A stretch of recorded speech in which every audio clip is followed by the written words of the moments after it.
Dreamscape presents Caged Love, a spicy enemies to lovers, fated mates romantasy, by Chantal Fernando. Narrated by Molly Stark and Elliot Sands. Prologue. Milana.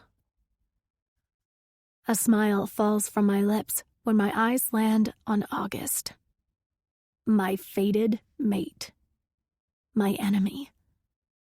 What is he doing here? He's a handsome Fey warrior built exactly to my tastes, with curly brown hair, warm chocolate brown eyes, and a smile that could bring a woman to her knees. Unfortunately for us, the fates set us up for failure. I glance around, wondering if he's alone. Is he going to try and take me captive again?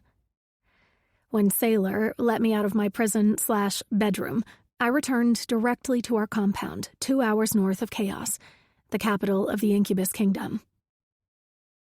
"Can we talk?" he asks, sliding his hands into his pants pockets.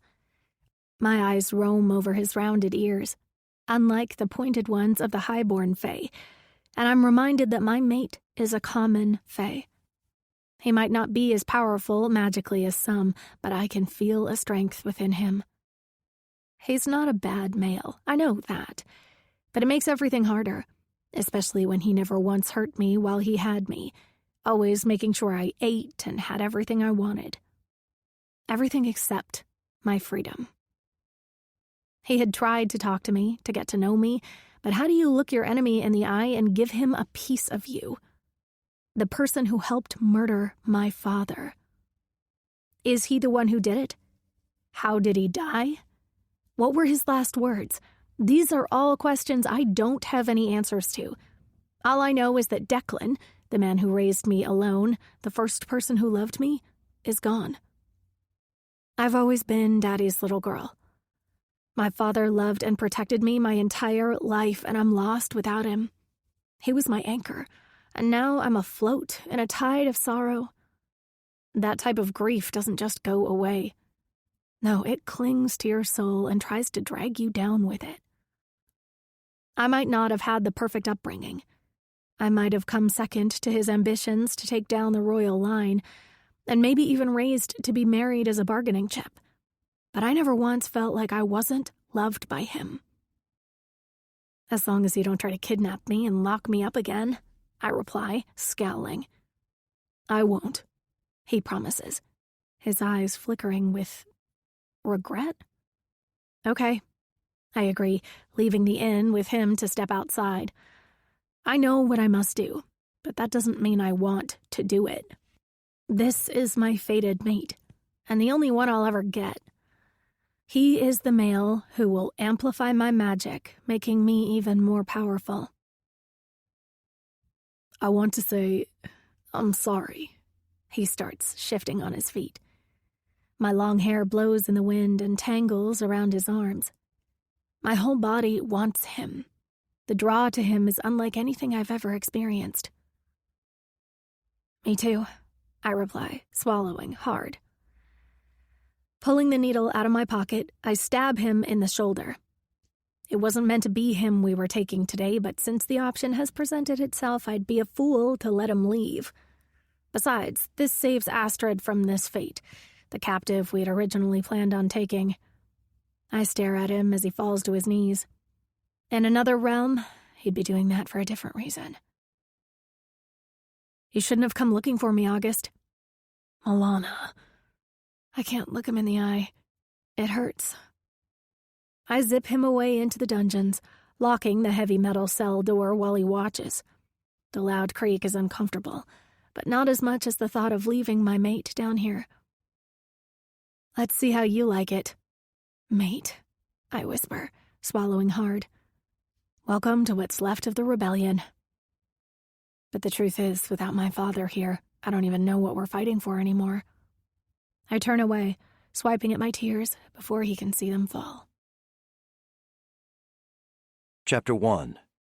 August. 3 days later. Staring at the bread in my hands, I wonder when I became so spoiled. Growing up, Astrid and I didn't have much of anything. My mom always made sure we had a full belly, but we weren't eating like I have been since I moved to Chaos. I've been treated like one of the incubus princes, living with Axe, Kai, Bane, and their father, King Zython. Zython is Astrid's father, which no one knew until recently, and Axe and Kai are his sons. Bane was taken in as his ward, but now mostly lives in the Circle in the Demon Kingdom. I have a massive room, just like them. I eat with them. I've been treated like a prince, even though I don't have a drop of royal blood in me. I'm a part of their royal guard, a warrior. But really, I'm just a common fae. My magic isn't as strong, but I never let that stop me. Before coming here, it was just Astrid and me. I was a mercenary and made sure she was safe. But when she met her mate, Rave, that all changed. Forcing myself to take a bite of the bread, I chew slowly, wondering how long it will take them to find me. My eyes raise when I hear someone approaching my cell. I already know who it is. "How long are you planning on keeping me here?" I ask her. Dressed all in black, her golden hair flowing over her shoulders, she looks almost ethereal with her fair coloring and striking blue eyes. "Depends on what Zython is willing to give us to get you back," she replies, smirking. I might not be up to date with all the kingdom's politics, but I do know that her father, Declan, a warlord who led his own army, wanted Astrid for her succubus blood. I also know that originally Milana was meant to marry Axe, who is next in line for the throne. Just the thought makes my fists clench. "You know I'm no one to him, right?" I mutter, taking a sip of warm water. Milana's eyes roam over me from head to toe. With nothing else to do here, I've been working out, push-ups, sit-ups, and whatever else I can manage within these small confines. Her pink-tipped fingernails graze the cold metal bars. "Who killed my father?" It's the only thing she asked me. When Laurel saw a vision of Declan killing Astrid, we knew he had to die. Rave killed him, but I won't tell her that. I remember Laurel's warning. "Milana has to come over to our side, or bad things will happen." "Why did you help Vera?" I ask instead, starting from the very beginning. "You mean my good friend Vera, who is now also dead? You really do love to kill people I care about, don't you?" She fires back, her blue eyes flickering with anger and pain. Bane killed Vera, so Rave wouldn't have to. I had nothing to do with that, but according to Milana, I'm to blame for everything. "Vera was trying to kidnap Vale from his father, and you helped her," I say, keeping my tone even and gentle. "And then when Vera was handled, you tried to kidnap him yourself to take him away from his father. How did you justify that?" Her eyes narrow, and her cheeks redden. "Vera asked me to do that. She said Rave was going to hurt Vale, and if she couldn't protect him, I had to. He's just a child." She trails off, taking a deep breath. "Everyone knows the King of Shadows is known for being ruthless." "Not to his own flesh and blood," I reply, shaking my head. "Vale is very well loved and close with his father. You added extra trauma that Vale didn't need." She pauses, then shakes her head. "Vera told me all about Rave and how he couldn't be trusted with his son." "Vera played you," I reply, looking her right in the eyes. "She was a manipulator. Rave is a damn good father. He might be bloodthirsty to his enemies, but he protects those he cares about. He treats Astrid like a queen. I can't lie, it used to kill me. But now I know everything played out as it should. With a deep sigh, Milana looks away from me, and I hope she's not automatically discounting what I'm saying. Maybe Vera was a good friend to her. Who knows? But what Vera got her to do was wrong. I was being a good friend in helping her, she replies, biting the inside of her cheek. And your friend was in the wrong, putting you in that position. I make sure to keep my voice soft and gentle, not wanting her to become defensive. It must work because she replies, I don't want to hurt anyone, and I love Vale. He's a wonderful little boy. He is, I agree. How is he doing after losing his mom? She asks. He's doing well, I assure her, tilting my head to the side and studying her. No one can replace his mom, but he's thriving with Raven Astrid. I'll give her that much. Good. She nods slowly, eyeing the bread still in my hands. I've held off Ryan for as long as I can, August, but you're not giving me any information. Sooner or later, he's going to be the one coming down here. Let him come, I murmur. So Ryan is still alive. We once thought he was an ally, but apparently we were very wrong. The truth is that I'm tired. So tired.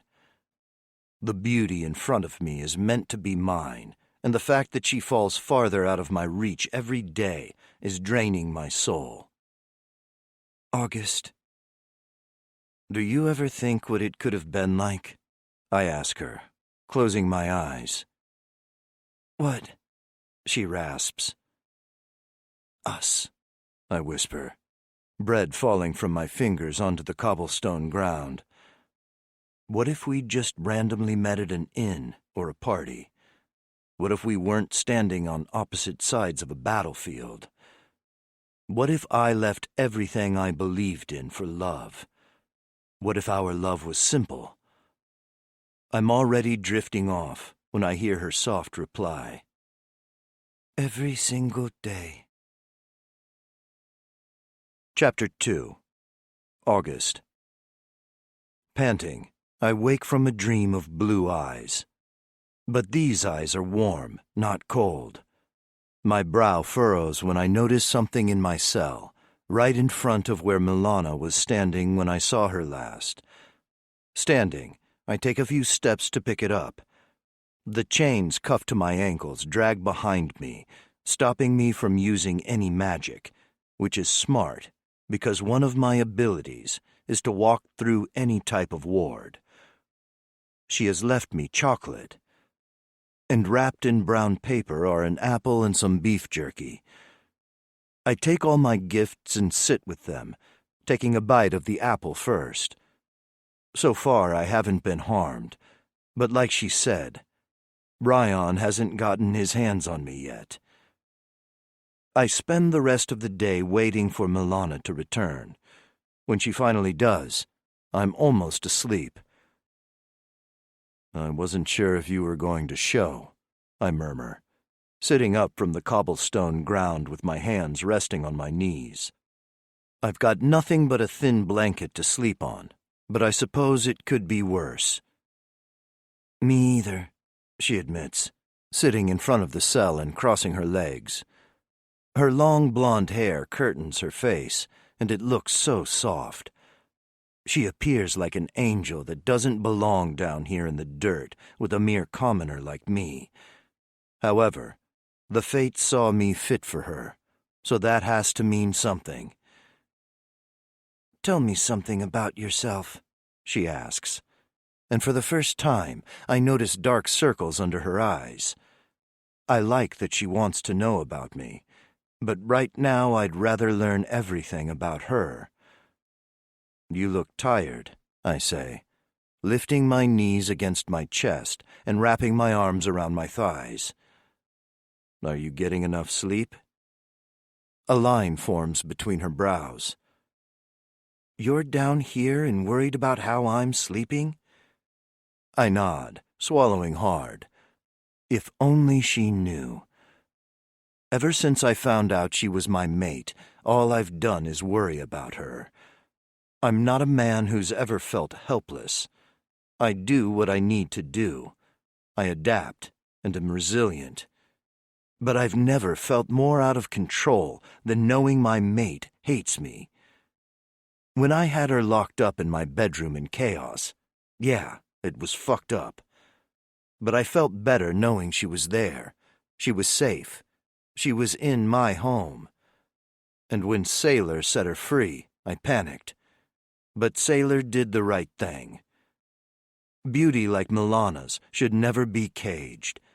She should be free. And I know deep in my gut that how I would love her would give her that freedom. The freedom to be herself, to be safe, to be loved unconditionally, to be protected. I'm fine, she replies, stretching her neck from side to side. I know she's what they call a booster. Basically, she can share magic by powering or draining. So she could suck the magic right out of me if she wanted to. Or she could make me more powerful. I don't know how long the effects would last. It would depend on how strong she is. But I do know that after being around her, I could zip. And I've never been able to zip. I've never had enough magic for that skill. I don't know if she did that to me accidentally, or maybe she's unaware, but I know it was her. Just that small little thing gave me so much fucking hope. It's embarrassing because why would she do that if some tiny, minuscule part of her cared about me? I'm fine, August. I think right now you need to worry about yourself.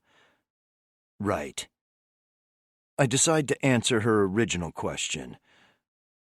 I grew up in a small village in Aravel. My mother raised me. She died about 6 years ago while I was away. She was killed at the inn she worked at. A fight broke out and... I'd gone away for some mercenary work, and I'd taken Astrid with me. I wish we had stayed. I ended up killing the Fae who hurt her, even though he claimed it was accidental. How do you accidentally slit a woman's throat? If Astrid had been there, she could have saved her with her magic healing.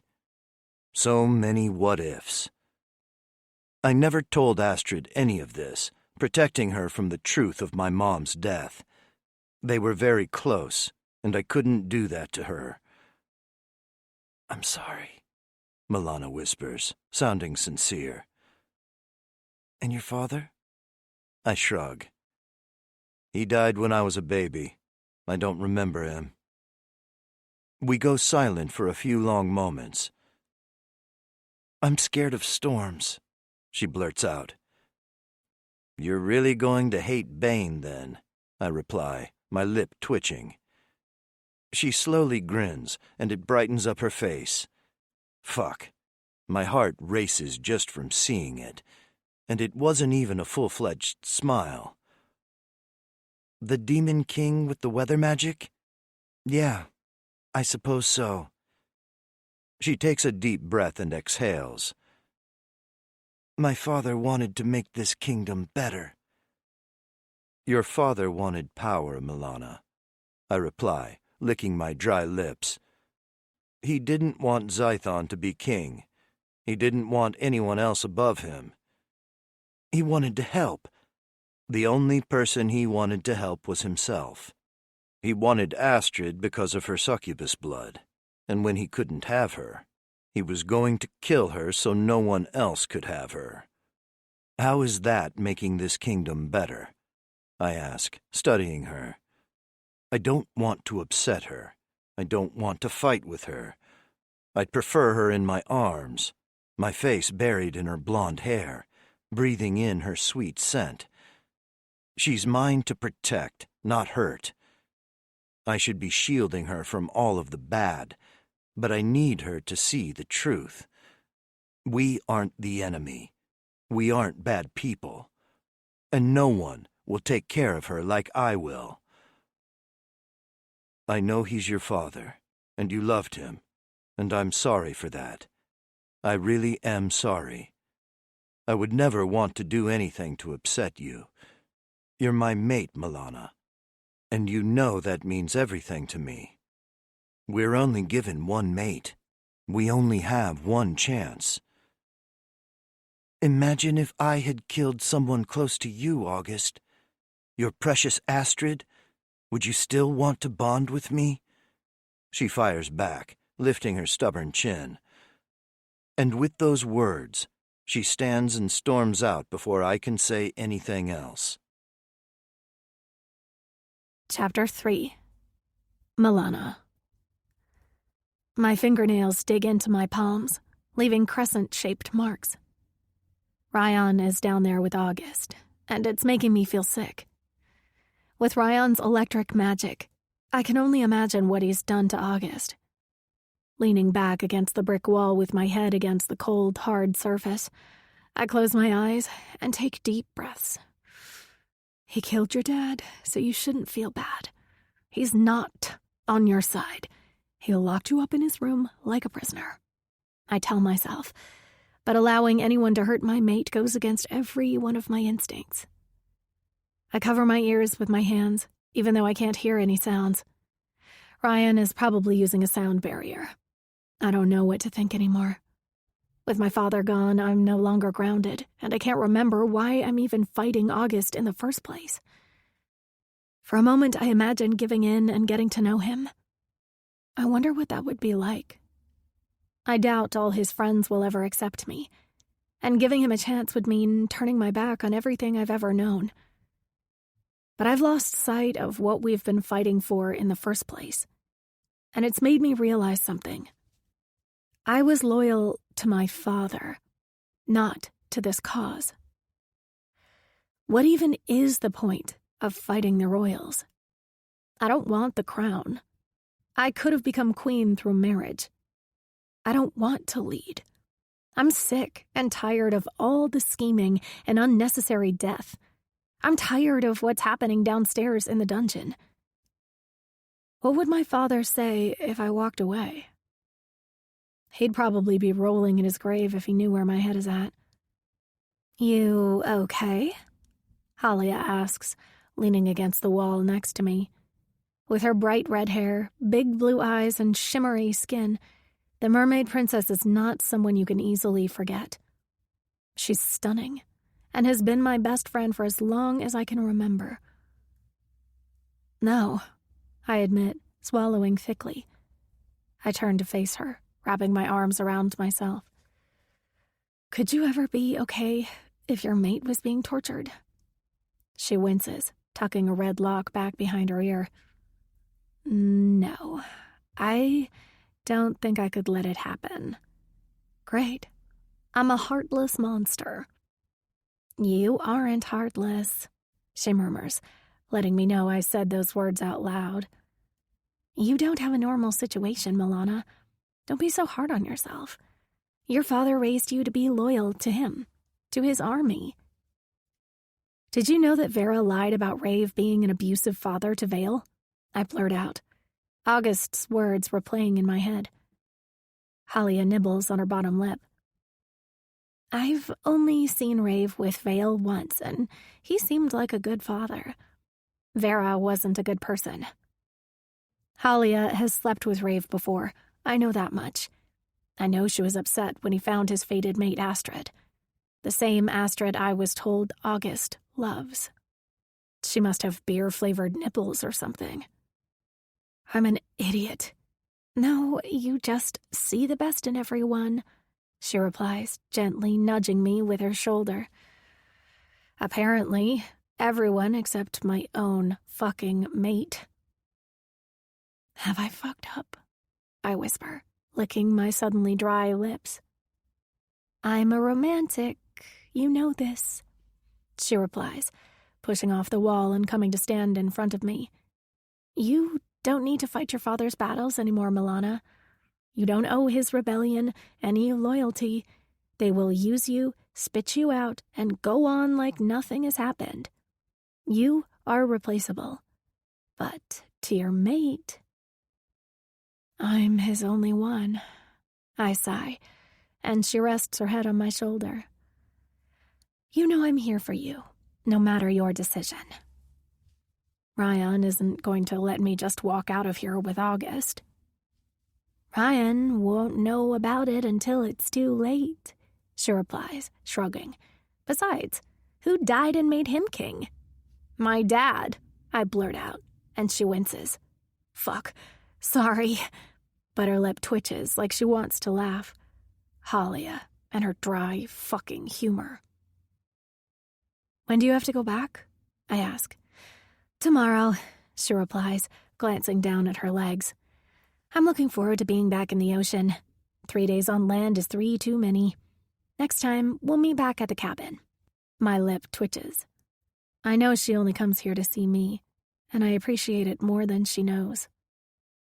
She looks down toward the staircase that leads to August. So, what are you going to do about him? I don't know, I admit. But I can't pretend it doesn't hurt me to know what's happening down there. And I fucking brought him here. I have to live with that. He kept you captive too, she reminds me. Yeah, in a nice, comfortable room where I was fed delicious food. I once told him my head hurt when I was there, and he sent a fucking healer to help me. Our accommodations for him have been a little different. She shrugs. You guys aren't royals. Look at where we are. An old abandoned castle with rats bigger than my head. I roll my eyes. Yeah, this place is shady, but it's our hideout. I still have my father's stunning 2-story house to go home to. I messed up bringing him here. I thought I could turn off my feelings.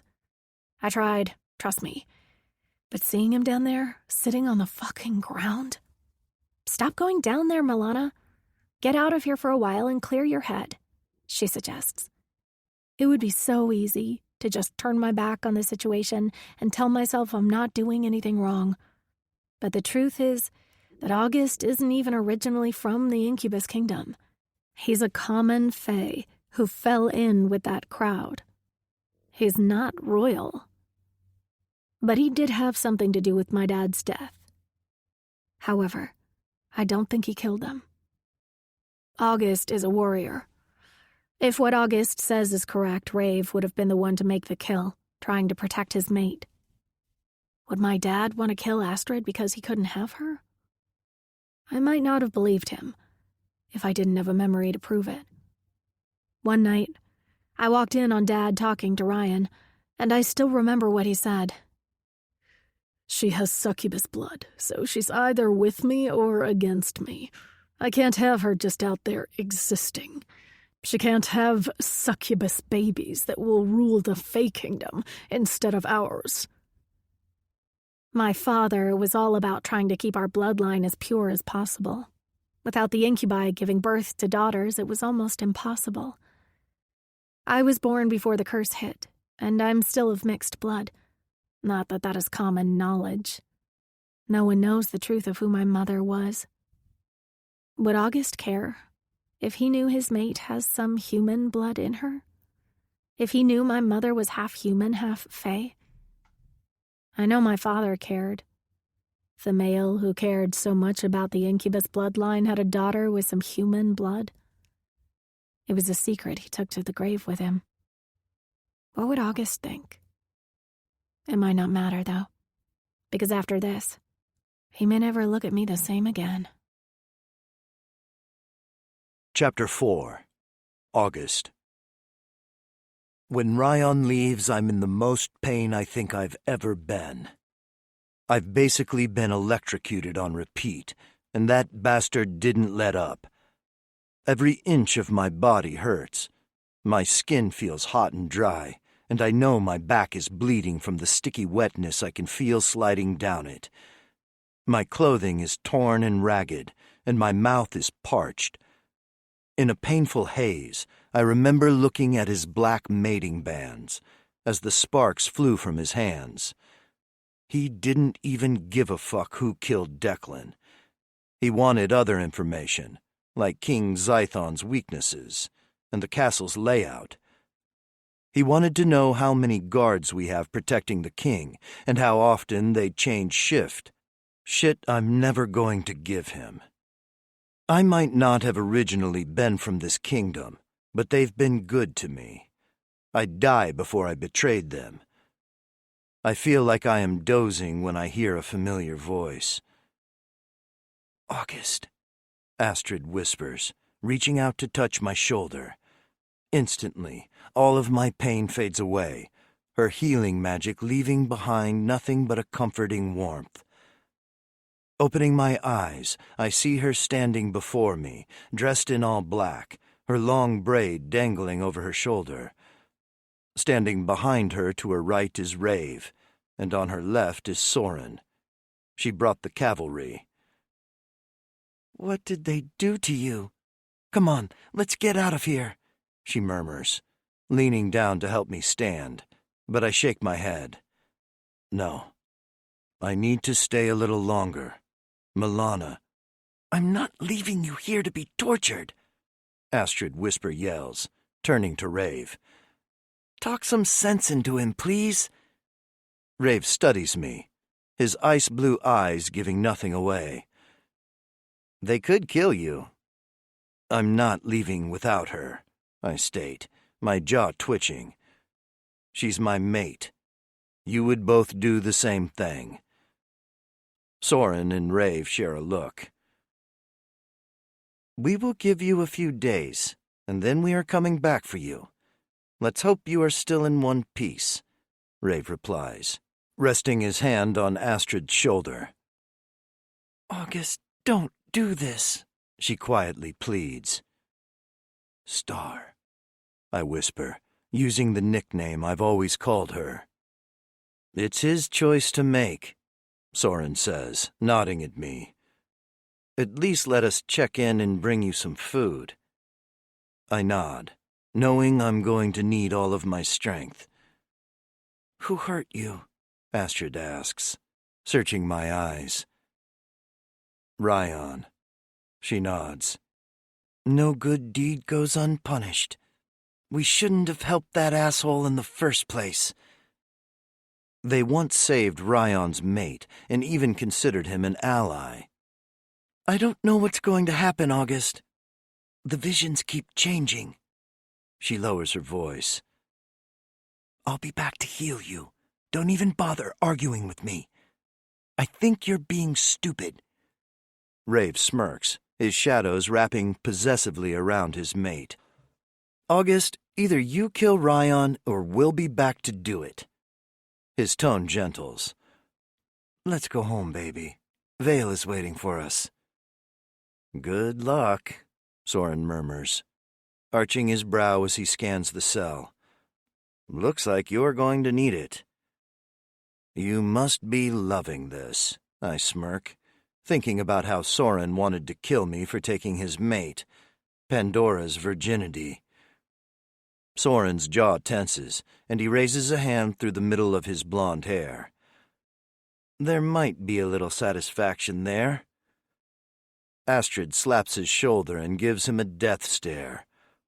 "What is wrong with you?" Soren shrugs, crossing his arms over his chest. "We do crazy things for our mates." "If anything happens to him?"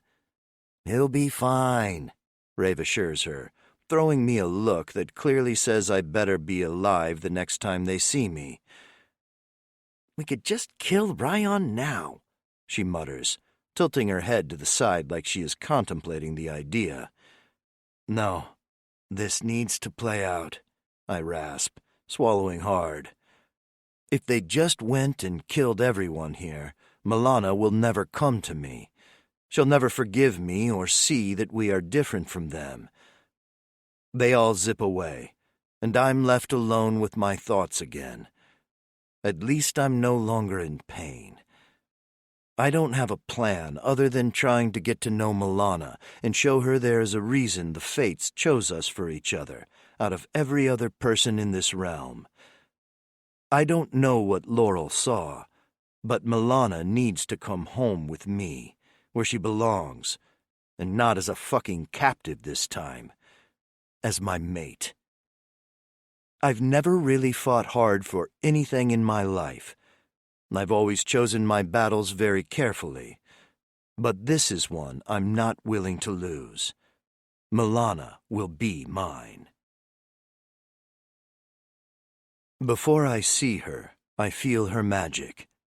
Her long blonde hair looks like she's run her fingers through it, more messy than usual.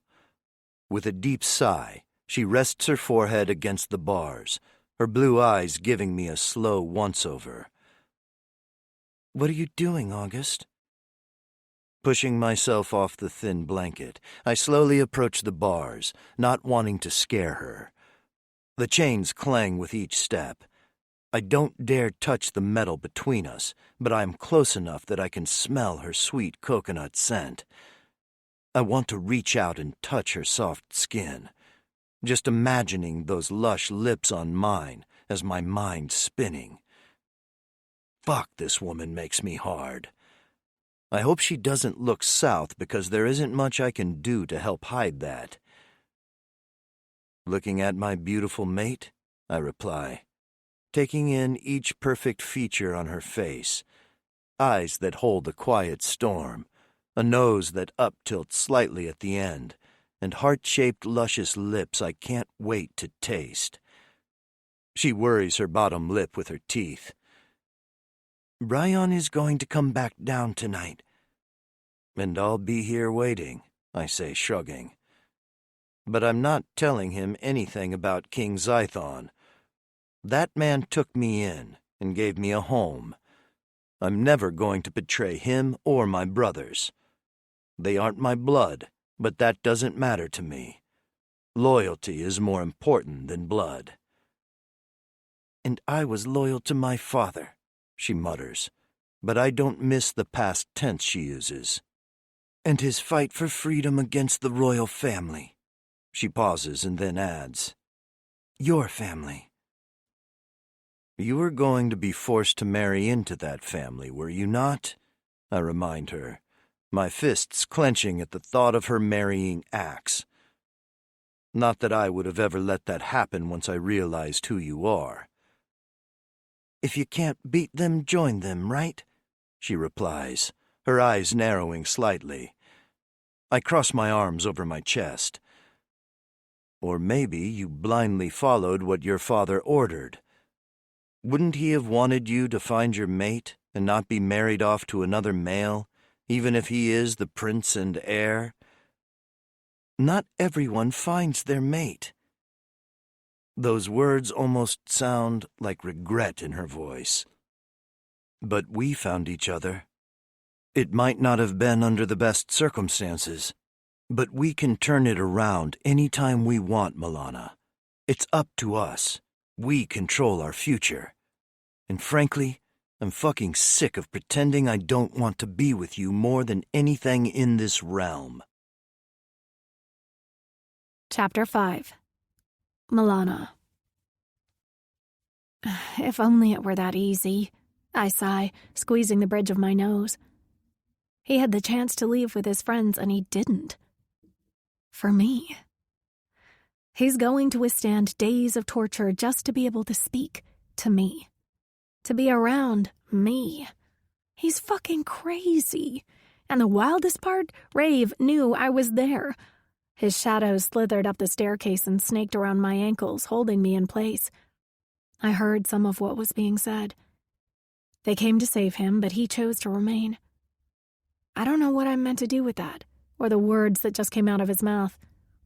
I want that more than anything, but it's not that easy, is it? To be with him, I must betray all I've ever known and stood for. I'd be stepping away from my father's legacy to be with his enemy. And what does that say about me? What kind of daughter does that make me? He's not wrong about one thing, though. I did blindly follow my dad, wanting nothing but his approval.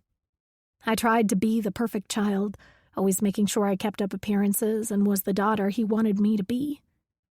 I never realized how much until I lost him and his influence. It can be that easy, August says, tilting his head to the side. What I wouldn't give to run my hands through his curly hair or push that lock off his forehead. His gorgeous eyes see things I don't want him to, and have tried to hide. They see me. And it's more intense and real than I've ever imagined, not to mention terrifying. I sit cross-legged on the ground and his eyes flicker. You don't have to sit on the dirt, Milana. That's not where you belong. If he's willing to withstand torture to be around me, maybe he's worth me giving him a chance. He sits too, joining me. We're so close, his knees almost touching mine. He has a quiet intensity about him, and seems like someone who is always in control. I like that. What's your life like back home? I ask. He smiles, and I stop breathing. His whole face lights up, and suddenly everything is all right in the realm. I'm a royal guard, so I do a lot of training. Whatever Zython or Axe need. I spend a lot of time with Kai and Bane. Occasionally, we go to Aravel and visit everyone there. By everyone, he means Astrid. I heard how she spoke to him, and I know she cares for him. There's a connection between them. But Rave was standing right there too, so there's obviously nothing they have to hide, right? I don't know how to feel about him having that emotional closeness with another woman who happens to be a powerful and beautiful queen. I can't compete with that. I'm the daughter of his enemy, a man they killed and who has left behind nothing but his ghosts of fighting against the royal family. All I want now is peace. Can August give me that? What about your life? He asks when I stay silent, too lost in my thoughts. Swallowing hard, I contemplate my life. When my father was here, I did whatever he needed me to. Now he's gone. I've been letting Ryan treat me in a similar way. I don't think I know anymore, I admit. Or, more honestly, I don't know if I like the person I've become. August smiles sadly and reaches his hand through the bars.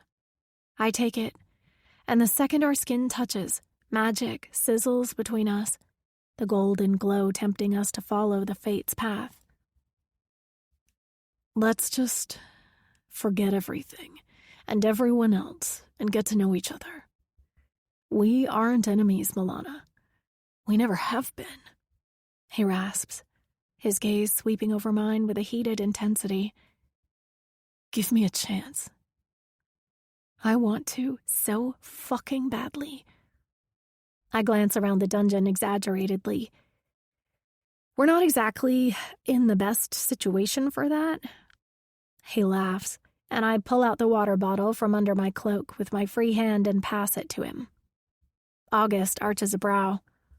Up close, his lashes are long, thick, and frame those dark, soulful eyes perfectly. Ryan isn't going to love you keeping me alive. Does he know you are my mate? I shake my head. No, and I'm going to keep it that way. I don't know what they would do, but I know they would use me to get what they want. I'm not going to let that happen. That's my smart girl, he murmurs, opening the lid to the bottle and taking a few deep swallows. When it's empty, he hands it back to me. I still haven't eaten the chocolate you gave me.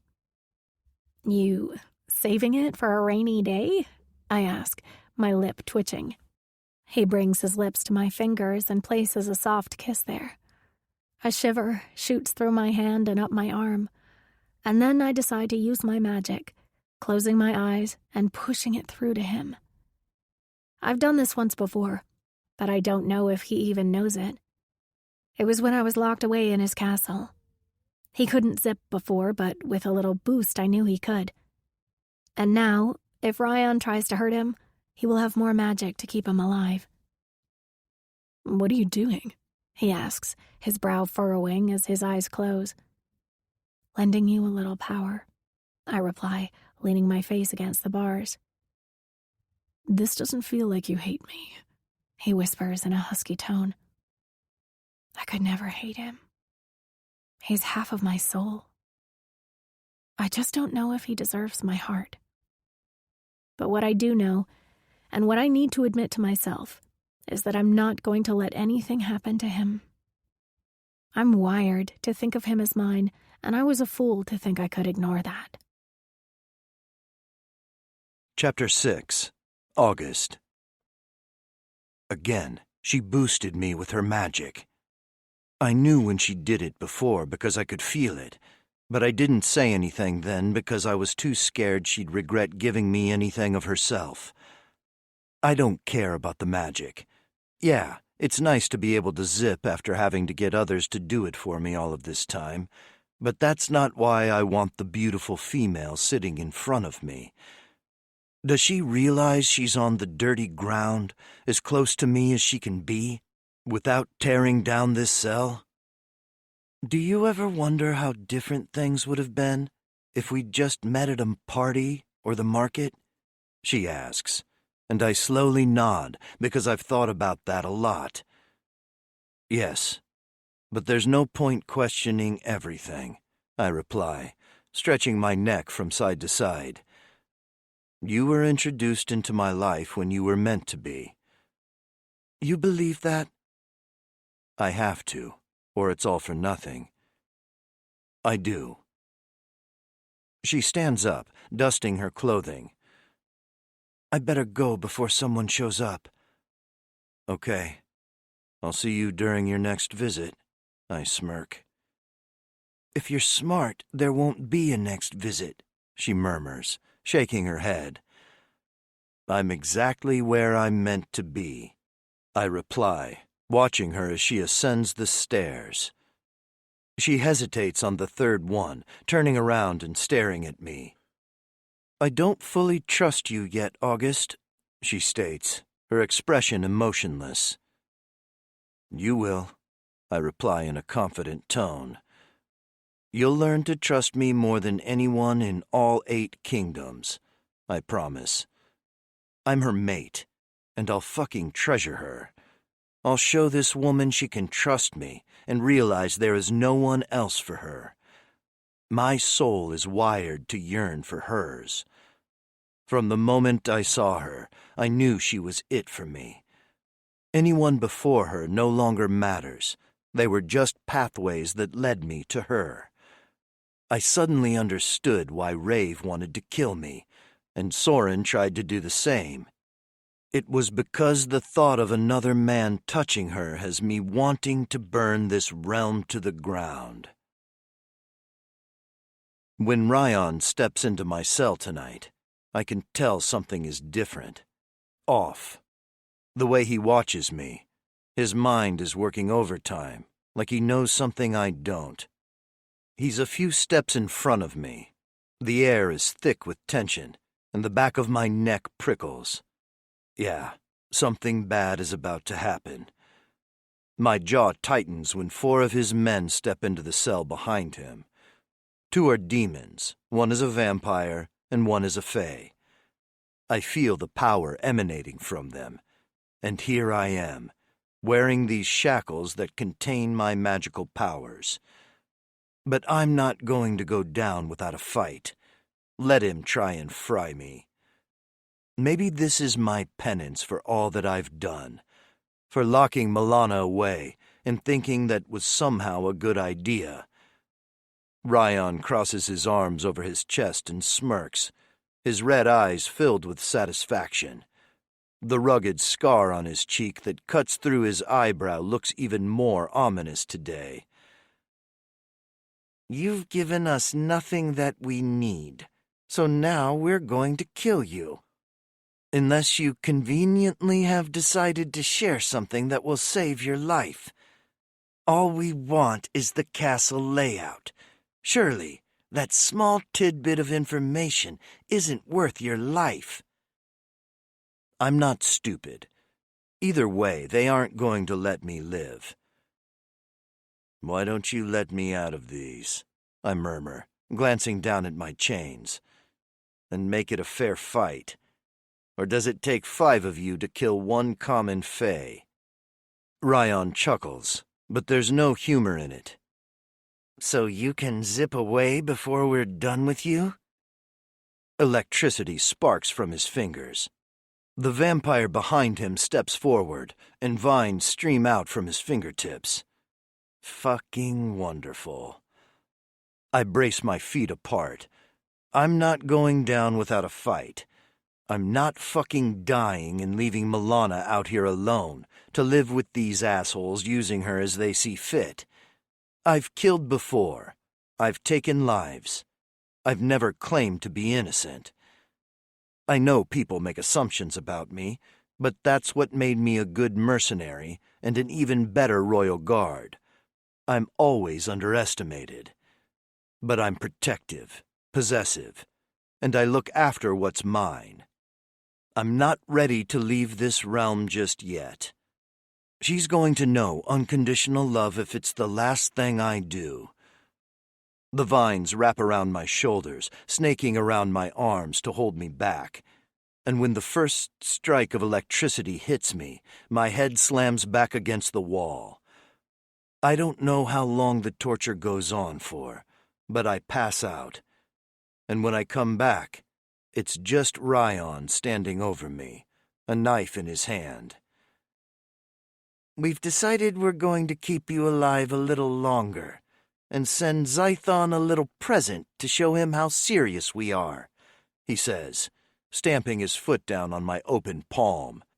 Pain spears up my arm, and when he brings the knife down toward my fingers. What are you doing? Comes a sweet yet stern voice. My eyes snap to hers, but she's looking directly at Ryan. Her expression is carefully blank, and I hate that she's seeing me like this. Absolutely fucking hate it. Showing our prisoner what happens when he doesn't cooperate, Ryan smirks, stepping off my hand and giving me his back. Go back upstairs, Milana, now. You don't need to see this. For once I agree with the bastard. I don't think I can, Ryan, she murmurs, reaching out to touch his shoulder. He freezes, Milana's magic holding him in place while she drains his magic from him. A booster is a very dangerous person, and not one you want to be on the bad side of. But even when she was kept in our castle, she never drained me. Not once. And now I can see just how easily she could have done so. She only gave, never took from me. What are you doing? Ryan barks between clenched teeth. Your father! He's gone, Ryan, and you won't be hurting August anymore. This rebellion. Do you even know what we're fighting for anymore? We wanted fair leaders, a fight for freedom against the royal family. But look at what we have become. We aren't any different from them. We just want their power and control. I'm done being a pawn in a game I never wanted to play. Ryan crumples to the floor, passing out from losing his magic. Milana takes the keys from his pocket and unlocks the shackles. She made a quick decision, and right now it's me, her mate. Fuck everything else. She takes my hand in hers, helping me up, and then we zip the hell out of there. Chapter 7. Milana. We go to the first place I can think of, Halia's cabin. It's on the border of the Mermaid Kingdom, and nowhere anyone besides Halia would think to look for us. It's my safe place. She won't mind me being here. We use this place for our monthly girls' night catch-up, and it's magically warded to let me in. Wait here. Let me make sure it's safe, he says, stepping in first. I'm confused as to how he could go in without me. He shouldn't be able to. Are the wards down? I ask, frowning. He comes back and holds out his hand. Come on, it's safe. The wards are up. They usually don't work on me. It's the most useful magic that I have."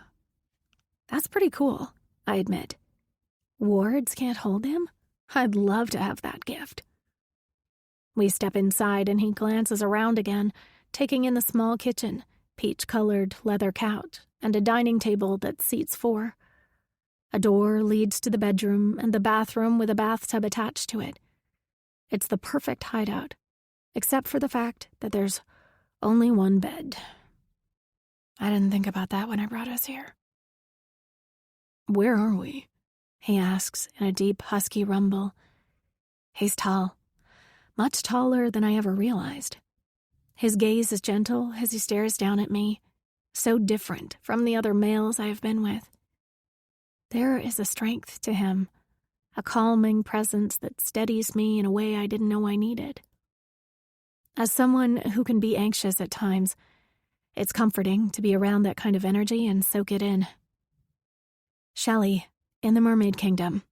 It's my friend's cabin," I say, sitting on the couch while August stares out the kitchen window.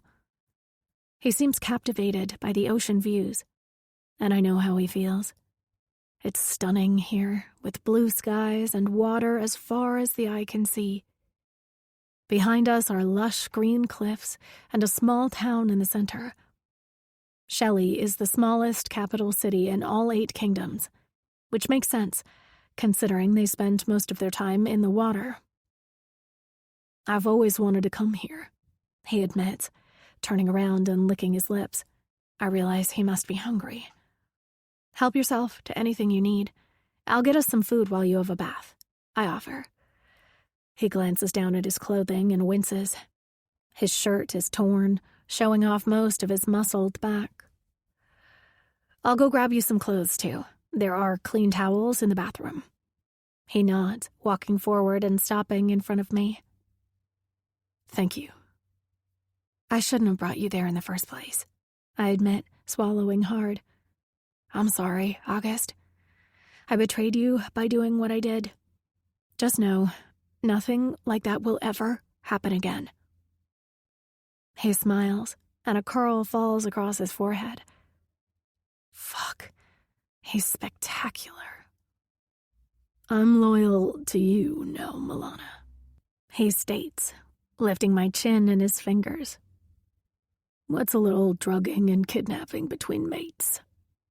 My lip twitches, and I raise my hand to touch his. "Don't forget locking me in your bedroom." "Are we keeping score now?" he teases, and I poke my tongue out at him. His eyes darken, and his gaze lowers to my mouth before the pad of his thumb brushes across my lower lip. "I'll go get cleaned up." He lets go of me, and I miss his touch instantly. How long has it been since I've been with a male? A year at least. I'm not a virgin, far from it, and I hope he doesn't expect I am. From what I've gathered, I'm a lot older than him. Not that it matters so much when we live so long. I zip away to get August everything he needs, picking up some fresh clothes, a toothbrush, and some food. I'm placing the items on the bed when the door opens, and he enters wearing nothing but a towel wrapped low around his hips. Wow. Hard, corded muscles stare back at me. His body is lean and muscular, his six-pack making my mouth water. He has a trail of dark hair that disappears beneath the towel, drawing my attention lower. His V points toward what I know is going to be a prize by the way it's pushing up against the material.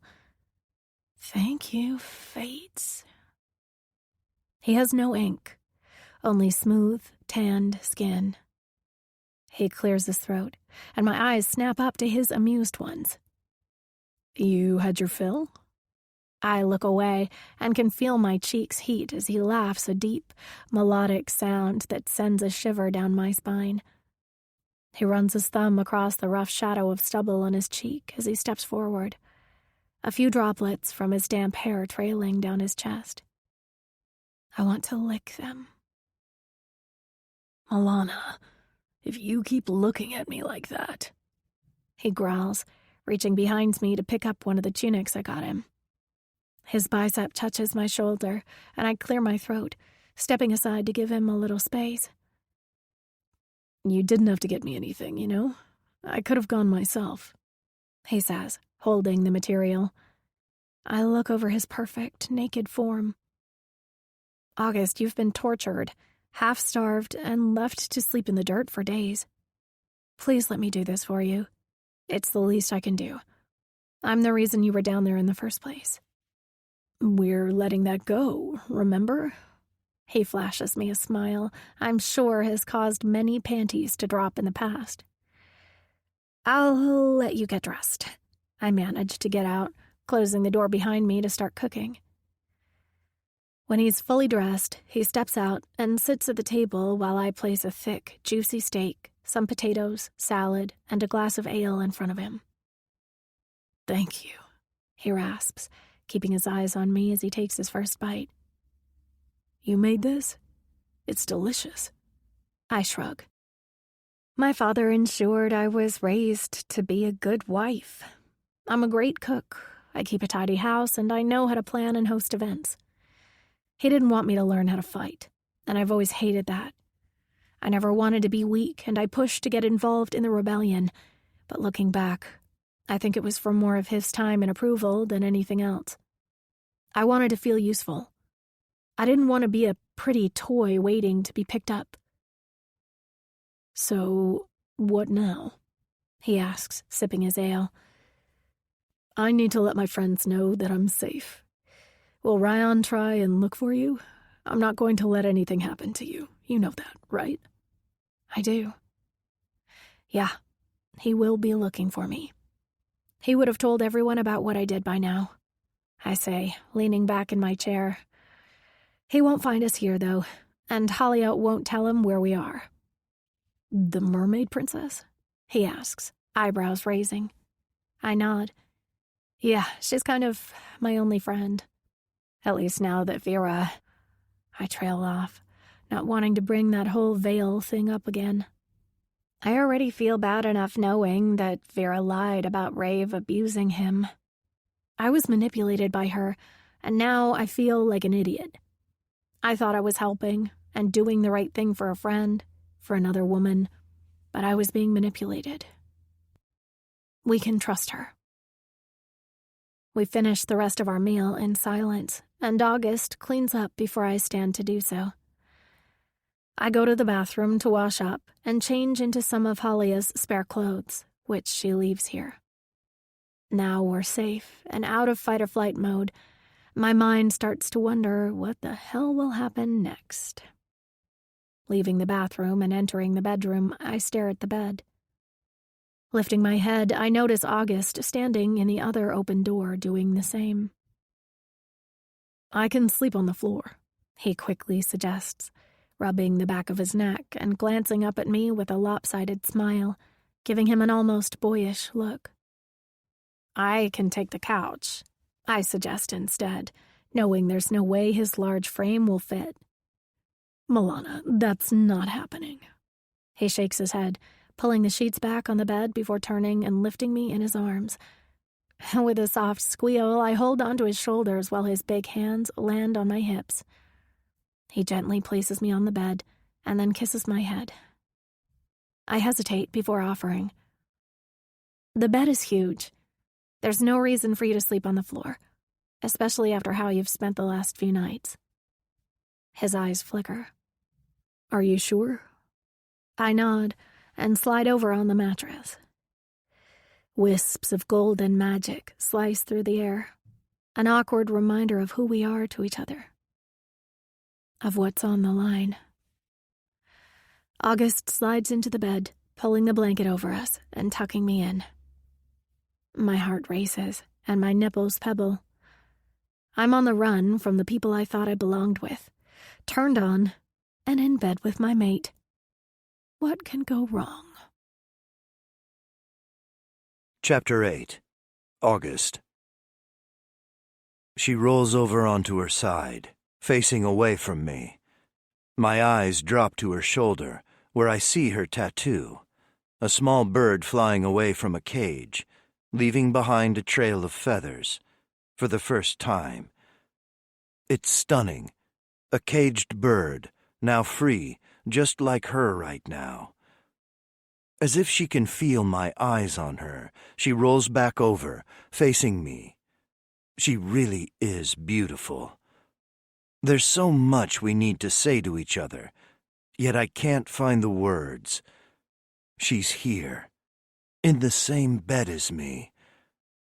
I didn't know if we'd ever get to this point, and now that it's happening, I don't know how I should play it.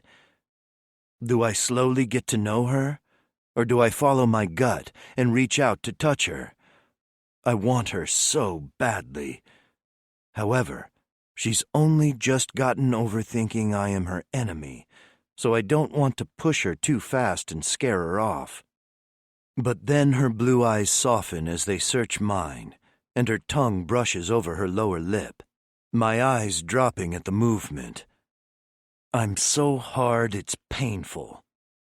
I haven't been with anyone since Pandora and found out I had a mate. Fuck it, I whisper hoarsely and kiss her without warning, claiming her. She stills for only a second before she kisses me back, her tongue tasting mine almost frantically. I slide my hand underneath her hair, holding her nape, bringing her closer to me. A soft moan escapes her, and the kiss soon deepens. It's the best kiss I've ever had. I lift her on top of me so she's straddling me, giving her control. She winds her fingers in my hair and presses her hot little body against mine. I know she can feel how hard I am, and when she grinds down against me, I make a rumble deep in my throat.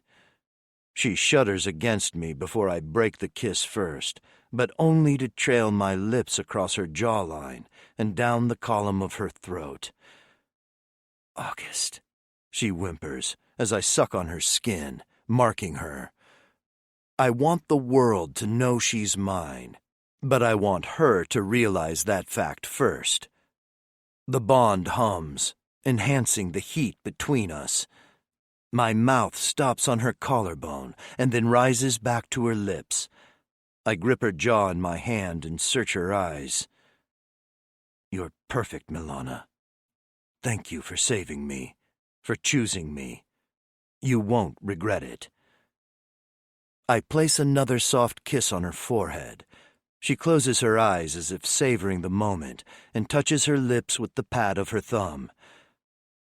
I don't know what we're doing, she admits. We're trusting the fates, I whisper, and she smiles.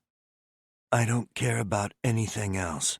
As long as I have you by my side, we can figure out everything else along the way. She laughs softly. You mean a rebellion now chasing us? They were already chasing me, I remind her with a grin.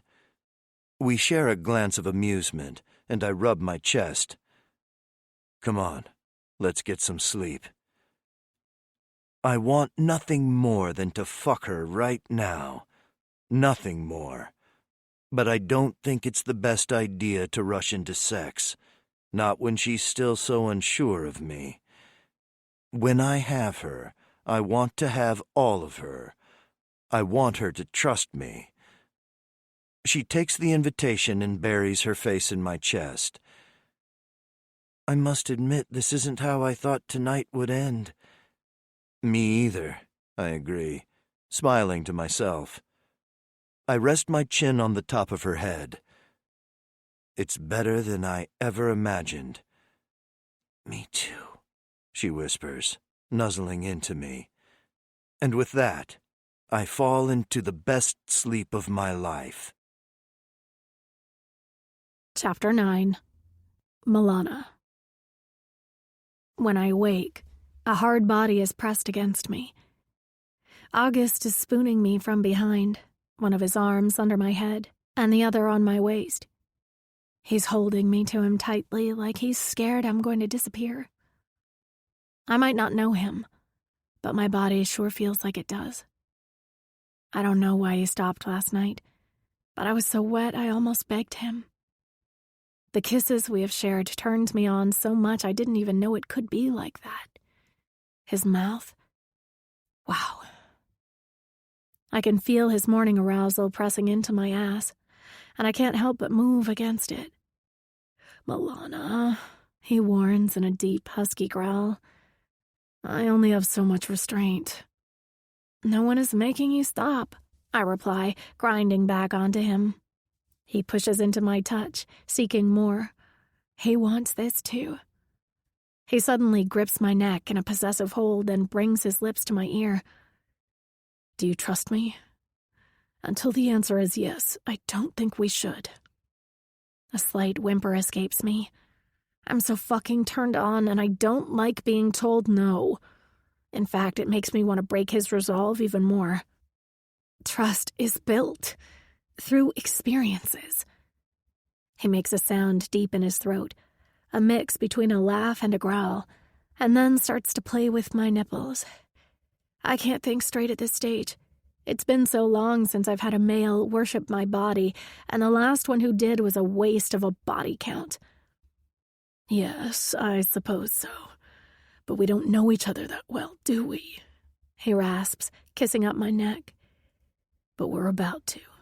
I'm going to make you come all over my fingers." "Yes," I plead. He lets go of me and rolls me onto my back, sitting up on his elbow. "Eyes on me, love," he demands, while he slides his hand under my nightdress. "I want to see your face when I make you come for the first time." He's so intense and sexy I can't help but follow his orders. "So wet for me," he murmurs, sliding 2 fingers inside me while his thumb rubs delicious circles around my clit. It doesn't take long. My thighs start to tremble before the pleasure hits me, making me gasp. August doesn't look away from me, taking in every detail of my reaction. I hope my face looks sexy when I orgasm, but I'm guessing not. "Good girl," he growls, pulling out his fingers, only to bring them to his mouth and lick them clean. My eyes widen. Holy crap.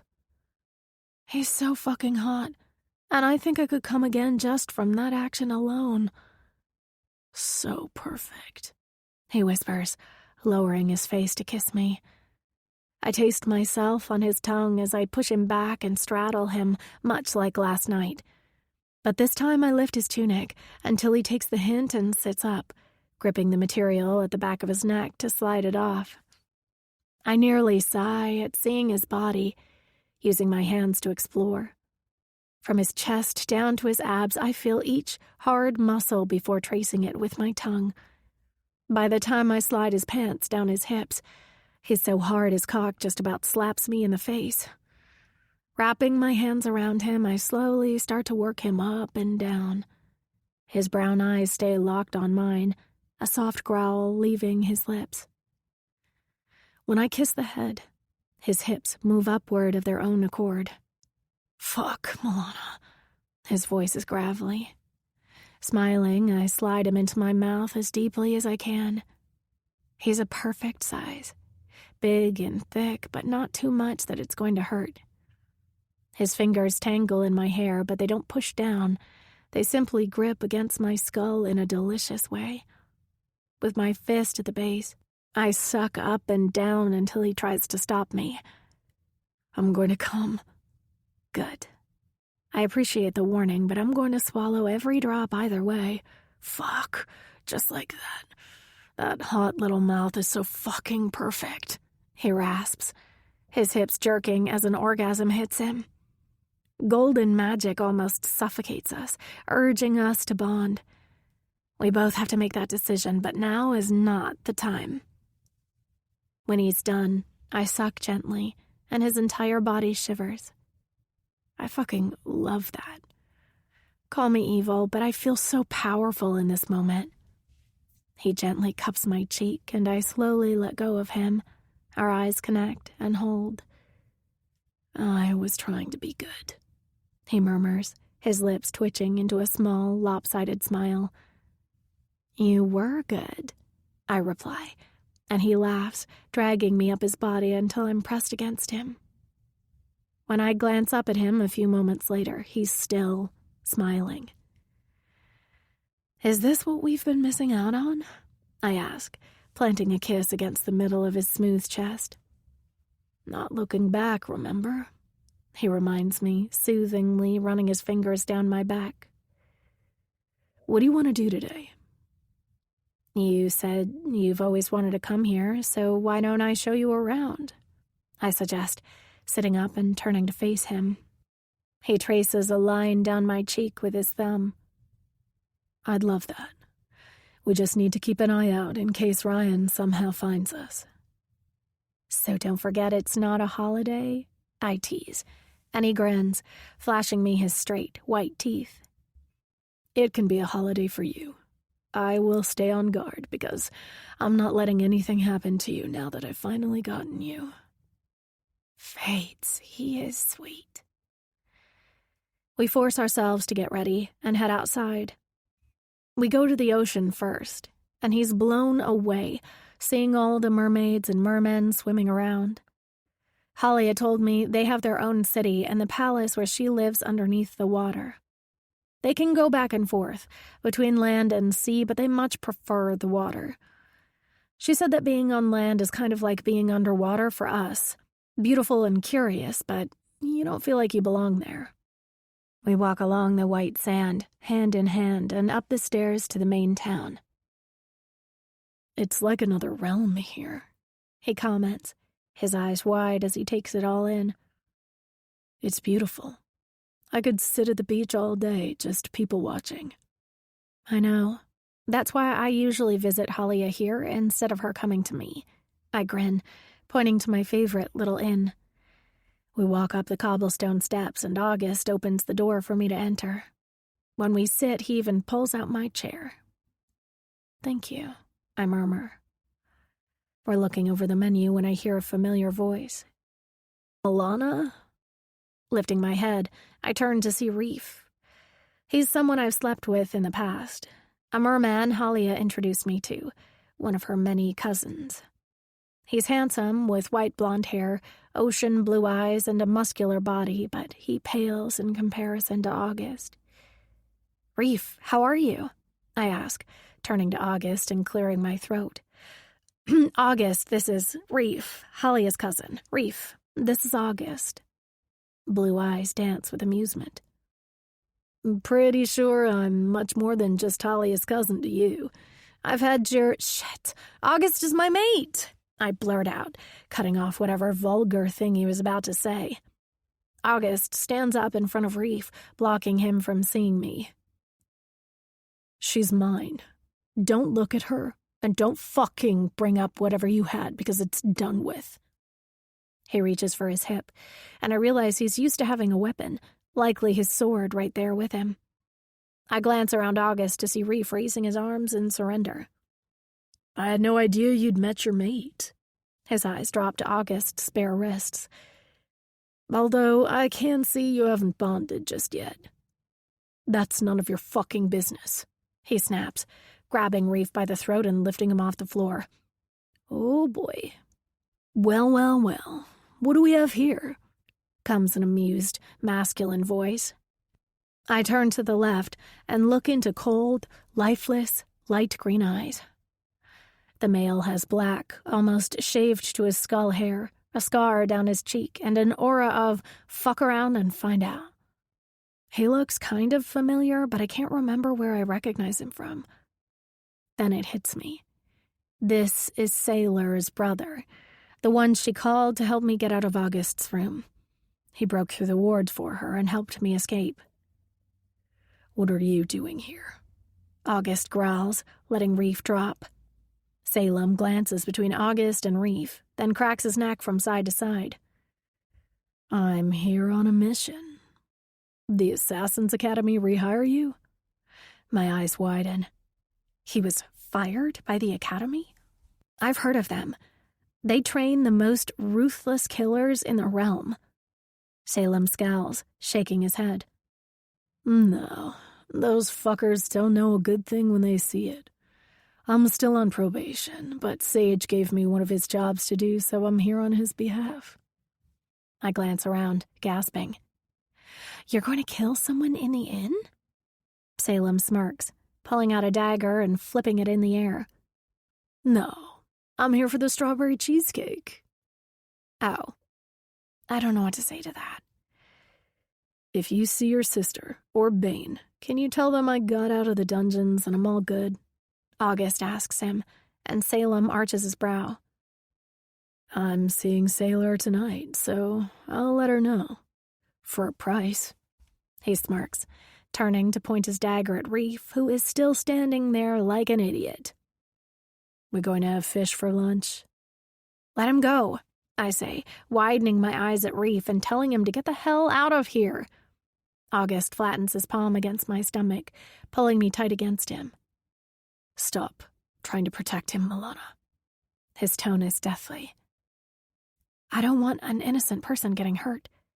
But I don't say that, not wanting to push any of them further. Salem throws his dagger in the air and catches the sharp part in his hand, not even flinching. There's something seriously wrong with him. Unbonded males are very dangerous creatures. What price do I have to pay for you to let my friends know I'm alive and safe? August asks Salem once more. Salem slowly smiles. It doesn't reach his eyes, so it makes him look even creepier. Have lunch with me. No one likes to eat alone. He pulls out a chair and sits, placing the dagger on the table next to the fork. Reef finally runs out of there, and I'm left to have lunch with my mate and a shifter who is too crazy to be employed by the Assassin's Academy. Wonderful. Chapter 10. August. Having lunch with Salem wasn't on my bingo card for today, but here the fuck we are. Milana watches him as he eats each bite of cheesecake like it's the best thing he's ever tasted. He's licking his lips and putting on a massive show, and I'm regretting asking him for anything. I should have just gone and told Astrid my damn self, but I didn't want to leave Milana even for a moment. I don't like her eyes on any other male right now, but the look of undisguised confusion in her eyes, instead of any kind of lust, has me contained. She appears like she'd rather strangle him than fuck him. So you going to tell me why you were locked up in your mate's dungeons in the first place? Salem asks, smirking. No, I reply, and he laughs, his wide shoulders shaking. I turn to Milana. How's your food? Amazing, she replies, offering me a small smile. Is the chicken good? I nod, and she beams. One thing I've noticed about her is that she's used to taking care of people. I didn't expect her to go out and get me clothes or even feed me, but she did those things automatically. I don't know if it's because she was the only child and a daughter, or if it's just her nature, but from now on, I'm going to be the one taking care of her. She is going to come first, no matter what, in more ways than one. Salem tilts his head to the side, his face a mask of concentration. He then rolls his eyes and laughs to himself. Okay, then. My brothers, he comments, his lip twitching. He shakes his head and then looks at me. Does your mate know that you fucked the Witch Queen? The gasp from beside me is a clear indication that no, she did not know that, nor did I want her to. We both have pasts that no longer matter now that we've found each other. I grit between clenched teeth. Tell that to Reef, Milana sasses, tapping her nails on the wooden table. Reef left alive and uninjured, I reply, covering her hand with mine and interlacing our fingers. Which is more than he deserves for touching what's mine. Salem nods his head. Good luck to anyone who has even looked at my future mate. An evil glint flickers in his light green eyes. I'm going to kill them all. Milana clears her throat and takes another bite of her pasta. Well, good luck to whoever she is, then. The way she eats and her manners are all so impeccable. It's like she's been trained to be the perfect wife or be married right into a royal family, which I suppose she was going to be. We're a lot more relaxed in chaos, though.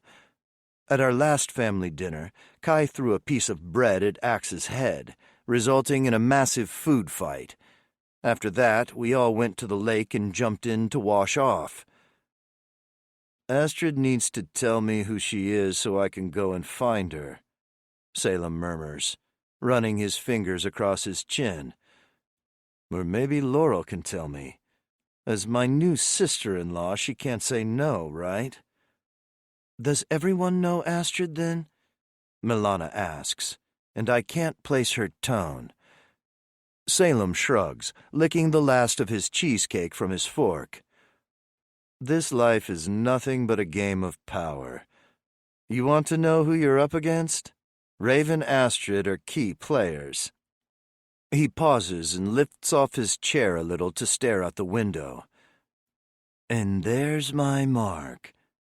Be right back, going to do some killing. He disappears into thin air, and Milana and I share a look. Let's get out of here before he gets back, she blurts out, and I grin, standing up and offering her my hand. We walk back to the cabin, hand in hand. This feels like the first vacation I've taken in the fates only know how long, and I think it's just what we both needed. How long do you want to stay here? I ask her as we sit on the couch together. Do you feel comfortable coming back with me to Chaos? She bites her lower lip and tucks her blonde hair behind her ear. Can we wait a few days? I think I want to get to know you more before we go back to your kingdom. Okay. I nod slowly. We can do that. I want you to feel safe, and maybe you could learn to love it in Chaos with me. Or hell, I could go wherever you are. She's about to reply when I turn my head only to see Salem leaning up against the door, arms crossed and his leg lifted. Nice place you got here. What the fuck? I growl, standing up and moving in front of Milana. How did you find us?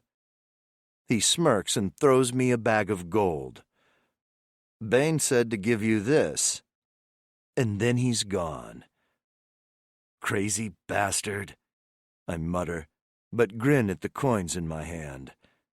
Considering all my belongings, including my gold, are back at home, this is going to help us survive our next few days.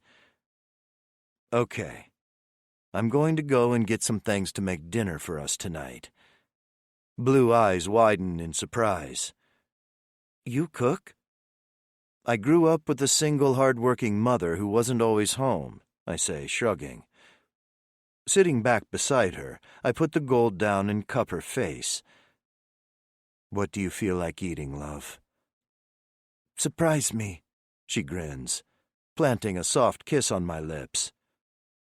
Okay, you relax. Do you need me to get anything else? She shakes her head. I kiss her this time, my tongue delving into her mouth. She moans and runs her fingers through my hair before letting me go. My lips brush her forehead. I think she has a thing for my curls. My mother used to always say, the curls get the girls when I was growing up, and the thought makes me laugh. I'll be back, I call out to her. It's time to show my mate a taste of what the rest of her life will be like. Chapter 11. Milana. After I soak in the bath and finish getting dressed, August steps into the room with a bouquet of flowers. And not just any flowers, my favorite wildflowers. I always wanted to get just because flowers. How did you know? I ask, taking them from him and bringing them to my nose. Lucky guess. He grins, playing with the end of my hair. You look beautiful. Thank you. I reply, noticing the sword on his hip. Feeling naked, were you? He looks down and laughs, his warm eyes pulling me in. Yeah, actually, I was. I always have my sword with me. In the kitchen, I find a glass vase and arrange the flowers, while August unpacks the food he brought. He cooks dinner, surprises me with dessert, and even handles all the cleanup, like it's the easiest thing in the world. After that, he takes me to bed and gives me a full-body massage with the oil he bought today. He's really thought of everything. And I can't remember the last time, if ever, someone has taken care of me like this. When I moan as he rubs my lower back, he stays there a little longer, giving more love where it's needed. And I don't even have to ask. His big, strong fingers then work their magic into my thighs. "You're good with your hands," I murmur. August laughs softly, pressing a kiss to the curve of my ass. I'm glad you think so. If you keep making those little noises, this is going to get cut short, though.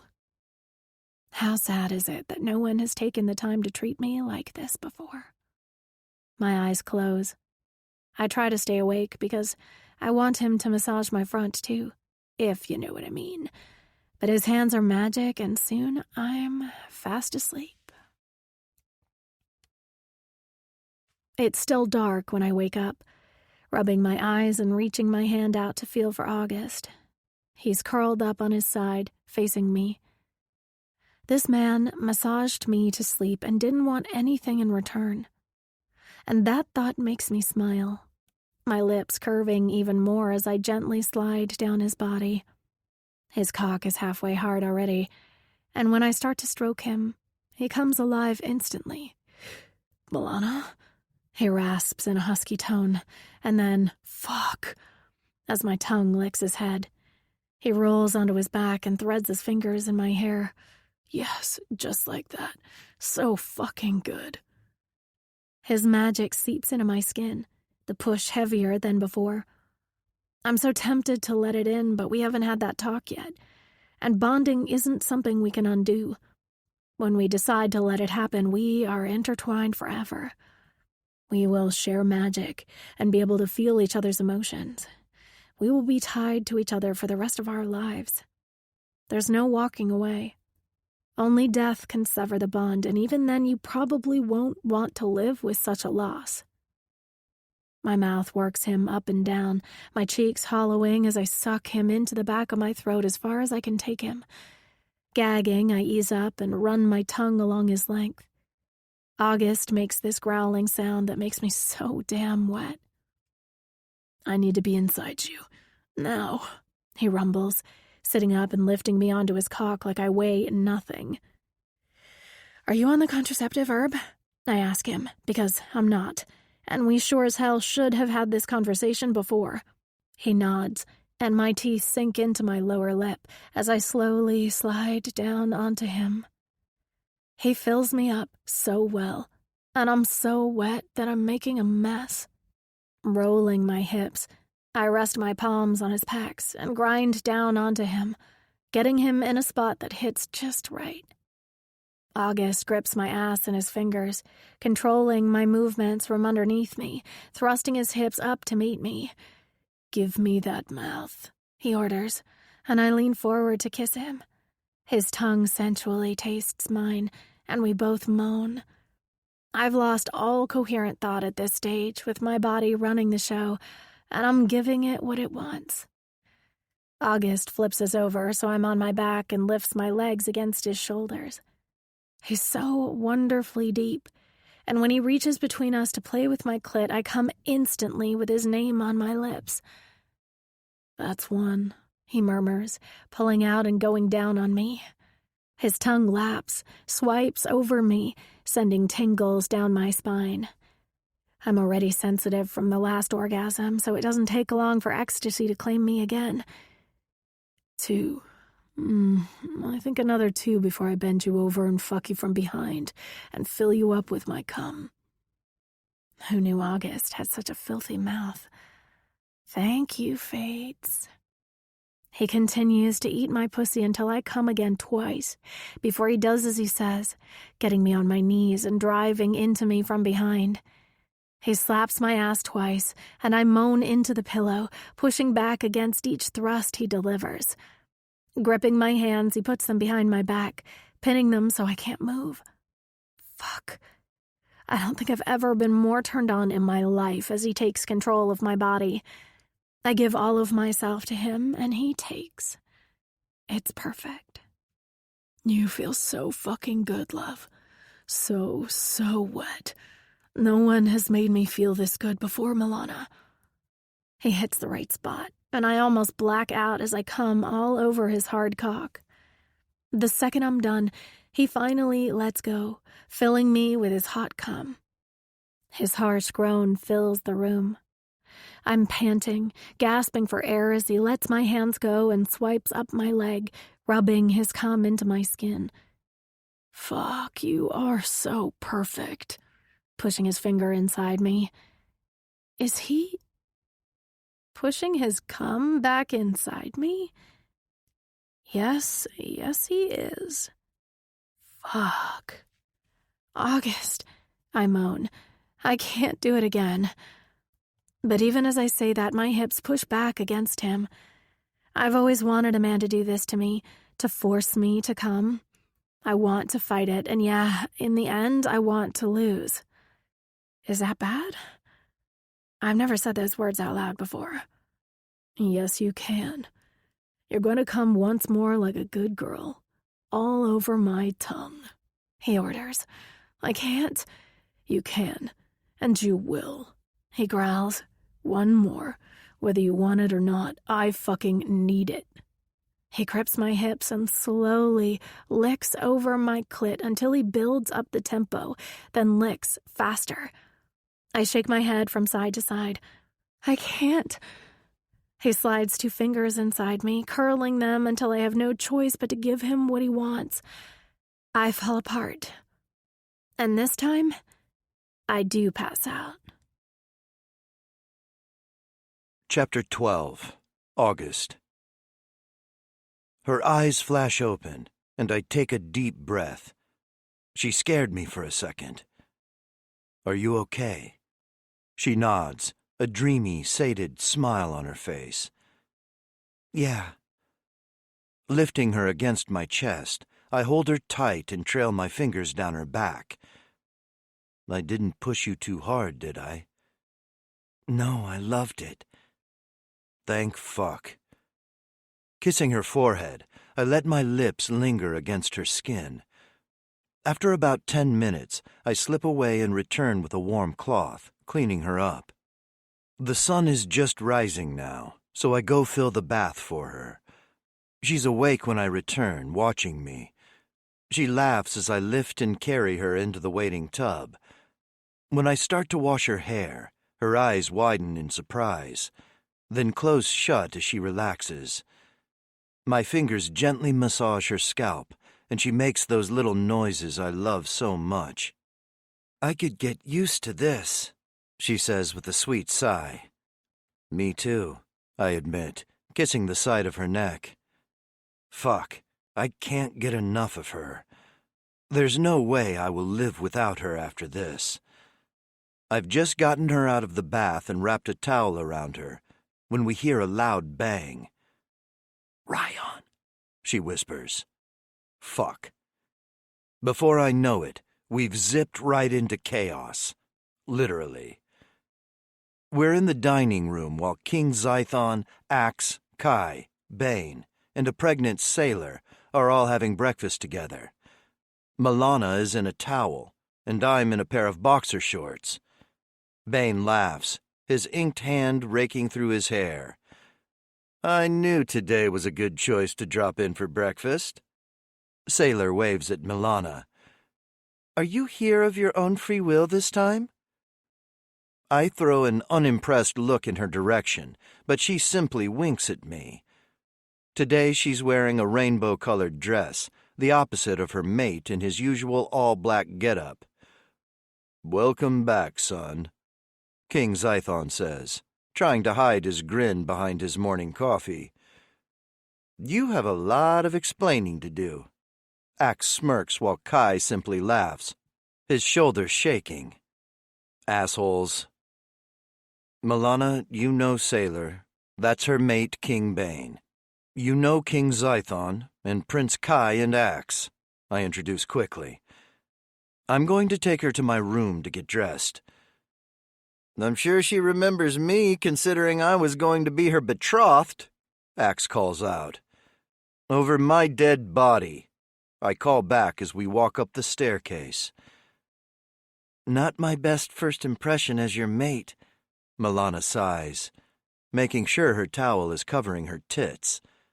I grin and open my door. Don't worry about them.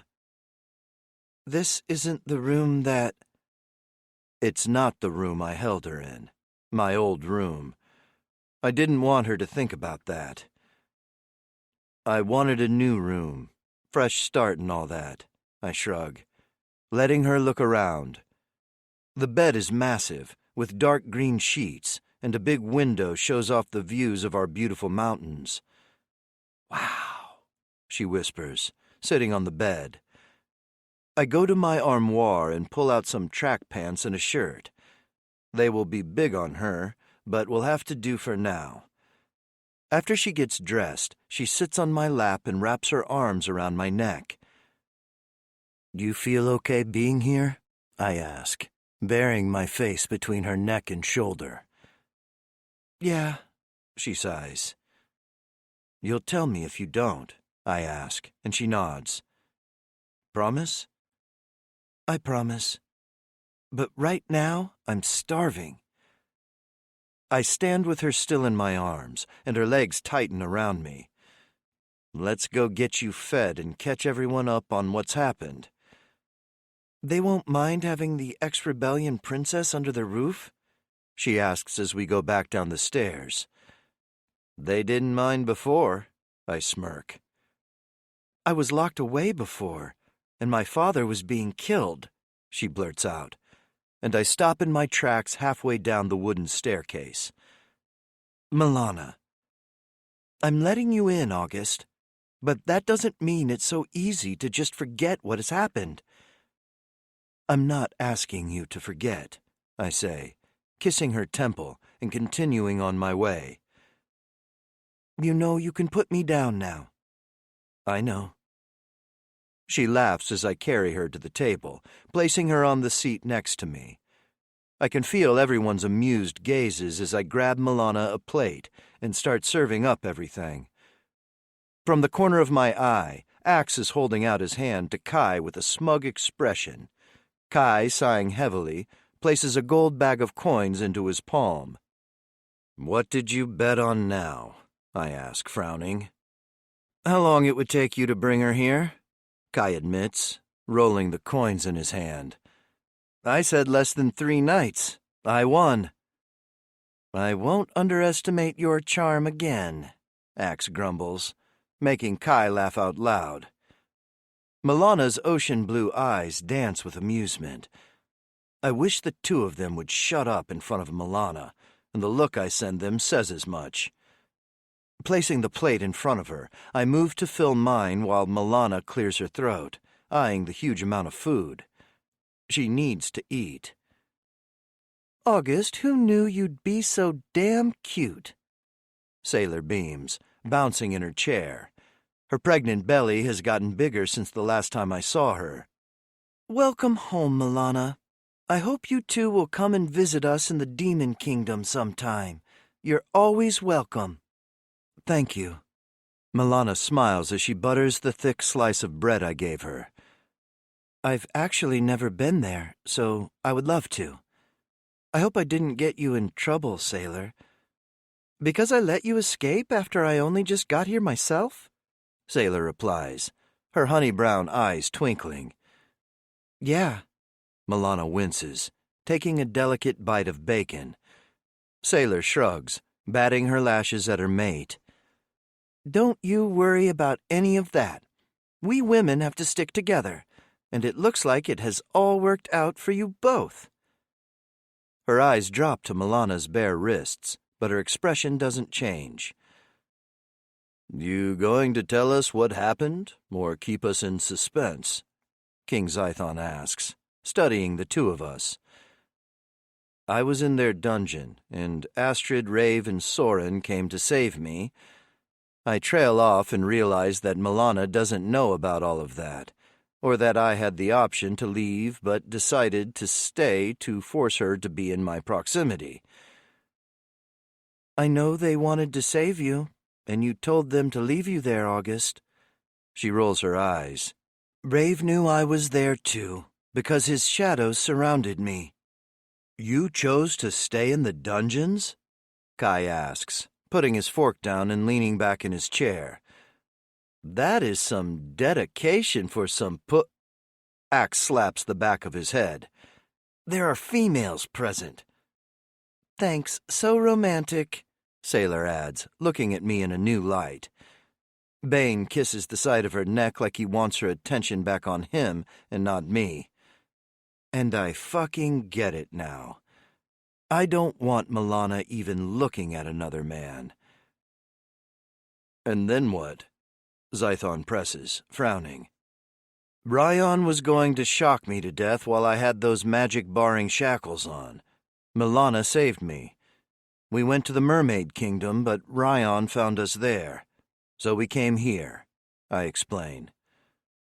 Oh, and we ran into Salem there, Milana adds, picking up her drink to hide her smile. We had lunch together. Well, he had cheesecake. Sailor laughs. Of course he did. He's such a character. That's one way to describe him. I'm guessing that Bane didn't tell Sailor about the message he passed on about me because, knowing him, he didn't want to upset his pregnant mate in any way, so I left that part out. So, we going to kill Ryan? Axe casually puts it out there. I nod. Yeah, we're going to kill him. In fact, anyone who comes after my mate will die. Chapter 13. Milana. So, how long do people lose their magic after you suck it out of them? August asks. I've been in the Incubus Kingdom for 3 nights now. I've been shown all around the castle, and we've explored chaos together, sharing our favorite spots. I've lived in this kingdom longer than him, so I ended up giving him the tour. We're now sitting in the castle gardens, having lunch and enjoying the view. I don't remember ever being so at ease. It depends, but usually about a day. You're strong, he muses. I tilt my head to the side. I want to be stronger. Will you teach me how to fight? I've always wanted to learn, but my father wanted me to be a lady, a charitable wife, not a warrior. He reaches over and cups my face, lowering his voice. I'll teach you anything you want to learn, love. Fighting, it just so happens, is something I'm good at. When do you want to start? Tomorrow, I suggest, leaving today so we can spend this quality time together without having to watch our backs. I'm in the one place my father wanted to get into, the one place Ryan was torturing August for information, and it's nothing but beautiful. I could have been a part of destroying all of this. And for what? The staff seems well treated, and everyone around me seems happy. Happy. Something the rebellion has never been. Over there, we wake up with hatred and revenge on our minds. It fuels us. Well, not me. I was just a pawn to be married off for power. Perfect. We can start with some weaponry and then I'll move to some hand-to-hand, he suggests, reaching over to take my hand. I'll have to work with the Royal Guards some days, but you can train with us. I'm all yours. All mine. Slowly, he's breaking down every wall I've built. I can't find any fault with him, aside from his role in what happened to my father. And even then, I suppose that wasn't his choice, was it? He's patient, strong, and actually listens to me. I feel safe with him. Seen. Heard. I'm more than just a pretty face.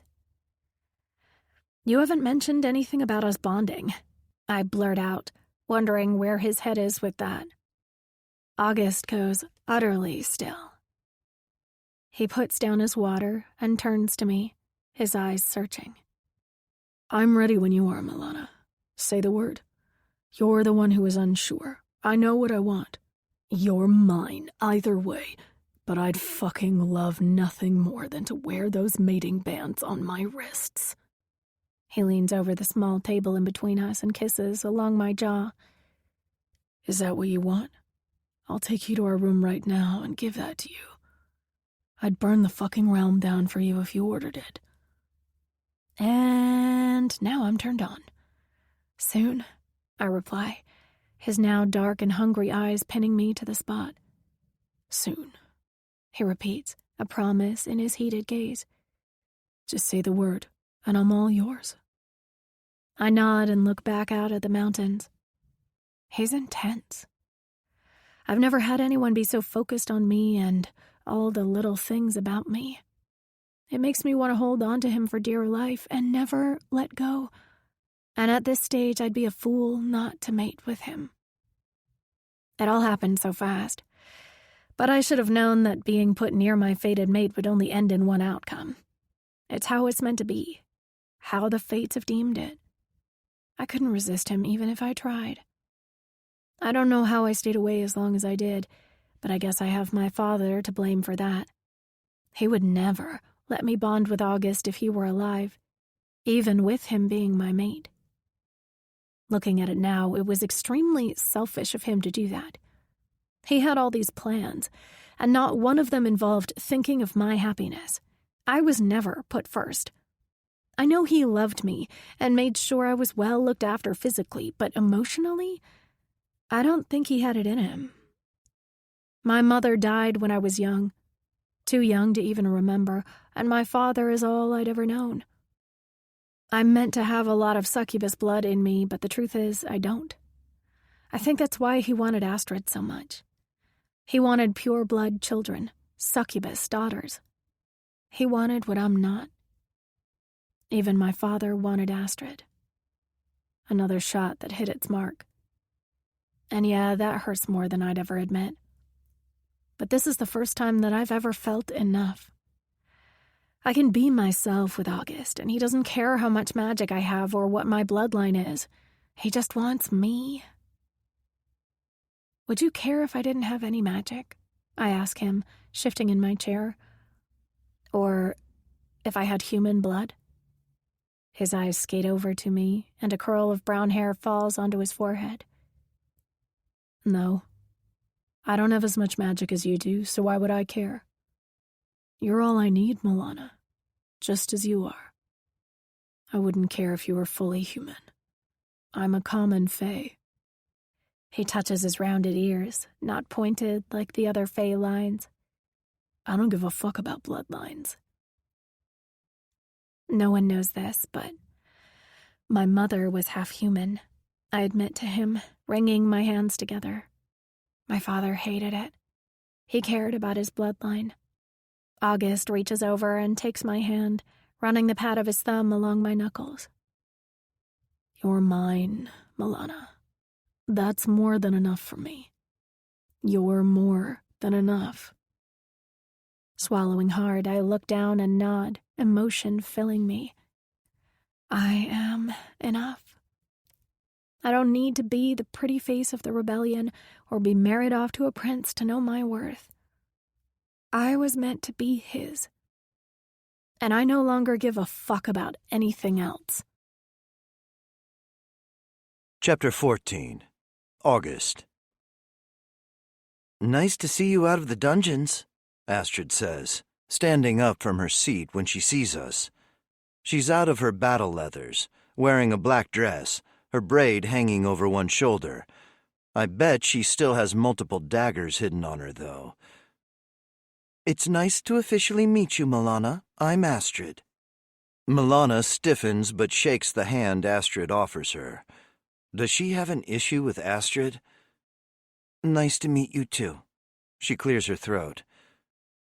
I just wanted to say sorry about what happened with Vale. Vera, well, She told me some things that August has cleared up for me. I thought I was being a good friend to her, but I was wrong. Astrid's hazel eyes soften. Thank you for explaining that. Vale has only good things to say about you, so we kind of knew there was more to that story. It all worked out in the end. She turns to me and arches her brow. I wanted to talk to you about Ryan. He's looking for you both, and it won't be long until he makes his move. Do you have a plan? I pull out Milana's chair so she can sit and wait until they are seated before doing the same. Breakfast is spread out, but we're the first ones here. My only plan is to kill Ryan and anyone who might step up and try to get Milana back, I admit, my jaw tense. He hasn't been seen around Chaos yet. We've got the Royal Guard on alert. Have you seen anything? Astrid closes her eyes, her brow furrowing. I've seen a few things, but nothing that has to do with Ryan. We all have your back in this, and if you need somewhere else to hide out, you can always come back to Aravel. She stands and grins. I better go. I have to stop in at Peach's Bakery to get a few things before I go home. Keep me updated. With that, she disappears. Milana is a little quiet and doesn't eat much. After, we start our training, and I give her a dagger and short sword to see how she does with it. Need some help? Axe offers, pulling off his tunic and picking up a sword. My eyes quickly go to Milana to see if she's checking him out. He's extremely ripped, and she was meant to marry him. But besides a quick glance, she doesn't bother looking. Stretching my neck from side to side, I decide to pull off my shirt, reminding her what she has at home so she doesn't need to eat elsewhere. Her eyes widen when she sees me, and her teeth sink into her lower lip. Her reaction makes me feel like a fucking king. I show her the correct fighting stance with my hands on her hips. I'm already hard, my cock straining against my battle leathers. But I need to focus. Okay, let's start with showing you how to hold it properly, I say, guiding her grip and showing her the correct angle for the sword. You'll probably need something a bit lighter than this. See how Axe is holding it? Axe slices the weapon through the air, and Milana copies him. After showing her how to move, I pick up my sword and slowly and gently do some swordplay with her. Her concentration face is on, and her blue eyes are narrowed. Her hair is tied back in a long braid I want to wrap around my fist later tonight. That's good, Axe calls out, watching us. Now go a little faster. She turns to his voice. Eyes on me, love, I demand, and her eyes snap back to me. Never look away. I ignore Axe's low laugh and keep working with her. Afterward, Axe and I demonstrate what it will look like after she's had a lot of practice. I show her how to use and throw a dagger. After we've been at it for a few hours, we call it a day. When we get up to my room, we shower together, and when she lowers herself to her knees in front of me, I finally get what I've been dreaming about all day. Wrapping her braid around my fist a few times, I use it to control her as she takes me into her hot mouth. I love how you look right now, kneeling in front of me. Fuck, you're so perfect for me. She moans around my cock, liking the praise. She starts to suck harder, taking me to the back of her throat. She then teasingly licks the underside of me. That's it, just like that, I rasp, letting my head fall against the wall. No one has made me feel this good before, Milana. You are fucking made for me. Her nails dig into my thighs, and that's enough to send me over the edge. She swallows every drop of my cum, and as she stands up, I lower myself, lifting her by her round ass. Her legs go over my shoulders, and I turn her so her back is against the wall, and then I feast, eating her pussy like it's my last meal. "August," she moans, making soft whimpering sounds that have me growing hard again. I love my name on her lips and my mouth on her cunt. Favorite fucking thing in the world. Magic swirls around us as she comes, her fingers pulling my hair. I lap up her release, cleaning her with my tongue. Her thighs are shaking when I slowly lower her to the floor, so I don't let go of her. Instead, she melts into me, burying her face into my wet chest. I feel her smile against my skin. After a few moments, we wash each other's bodies and get into bed. I'm kissing down her neck when she whispers, "I'm ready. Fuck me, August. Bond me. Give me all of you." I still. "Are you sure you want this?" I don't know why I'm asking, because I've never wanted anything more, but I need her to be sure. It would kill me if she ever had any regrets. I don't have a royal claim. I'm not as magically powerful as some of the other men. I was once a mercenary. I'm no one her father would have chosen. But I know I'll love her like no other man in this realm ever could. And if that's enough for her, it's more than enough for me. "I'm sure," she replies, sitting up and slowly sliding down on my hard cock. I've never been more sure of anything. The second we both agree, the magic in the air starts to pulse. The bond is calling, and this time we're going to answer. Chapter 15. Milana. The way he's looking at me can only be described as primal. His eyes are dark, hungry, and filled with need.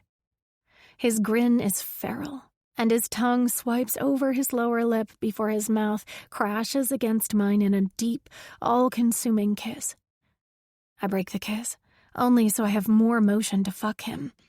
Leaning back with my hands resting on his thighs, I start to move, rolling my hips with abandon. His hands skim my waist before sliding down to my clit, his thumb lazily circling. A golden glow emanates from us, our magic swirling us as it joins as one. "Come, love," he demands in a deep, husky tone. "Yes," I whisper, unable to form any further words. As we finish together, the bond starts to spark, and a ripple of powerful magic hits me hard. My wrists begin to tingle as the mating bands burn into my skin, a permanent reminder of our commitment to each other. It's more than just our magic joining. Our souls are now interwoven. It's the deepest connection anyone can have. I breathe shakily as I fall against his chest, his arms coming around me, keeping me together. This feeling is so overwhelming, but so incredible. I can see why you can only do this once in a lifetime. When the sparks of magic start to die down, I pull back from August's neck to look into his eyes. Traces of magic are still swirling in them, but they are locked on me. "Milana," he whispers, planting a soft kiss on my lips. "Mine." "Yeah." I smile softly. I can feel him, and I know I made the right choice. His hands circle my waist as he slowly starts to move against me, hard once more. I'd bond with him again for his recovery time alone. "You feel amazing," he grits out, his throat working as he swallows. "I never knew it could be like this." Me either. I wonder if he can boost magic like me now. I never even asked him what his magic could do, but I feel it inside me. "Most beautiful woman in all 8 kingdoms, and she's all fucking mine." He thrusts harder with each word, then rolls us over so he's on top. Lifting my arms, he grips my mating bands, pinning them above me, Then he fucks me hard, kissing my neck until I'm panting. "August," I choke out, needing to come.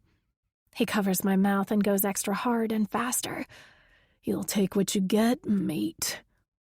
I seem to like that because I feel a tingle in my spine that turns into another climax. My moans muffled beneath his hand while he watches me with rapt fascination and heat in his eyes. He follows closely behind me, throwing his head back as he comes. He spreads my thighs and pulls out, staring down at my pussy. "You look so beautiful with my cum dripping out of your pussy." That would make my cheeks heat if I had any shyness left when it comes to him. I'm pretty sure he's fucked all that right out of me. His finger traces the outline of my lips before he kisses me. Softly, gently, deeply. "I love you," he whispers, making me gasp. He cleans me up and then holds me against his body, skin to skin. Nothing between us. How we were always meant to be. A love like this can never be caged. August, I love you too. And with that, I fall asleep with a smile on my face. All eyes are on us when we head downstairs. I don't know what the occasion is, but everyone is there. "Did I forget someone's birthday?" August smirks, pulling out a chair for me.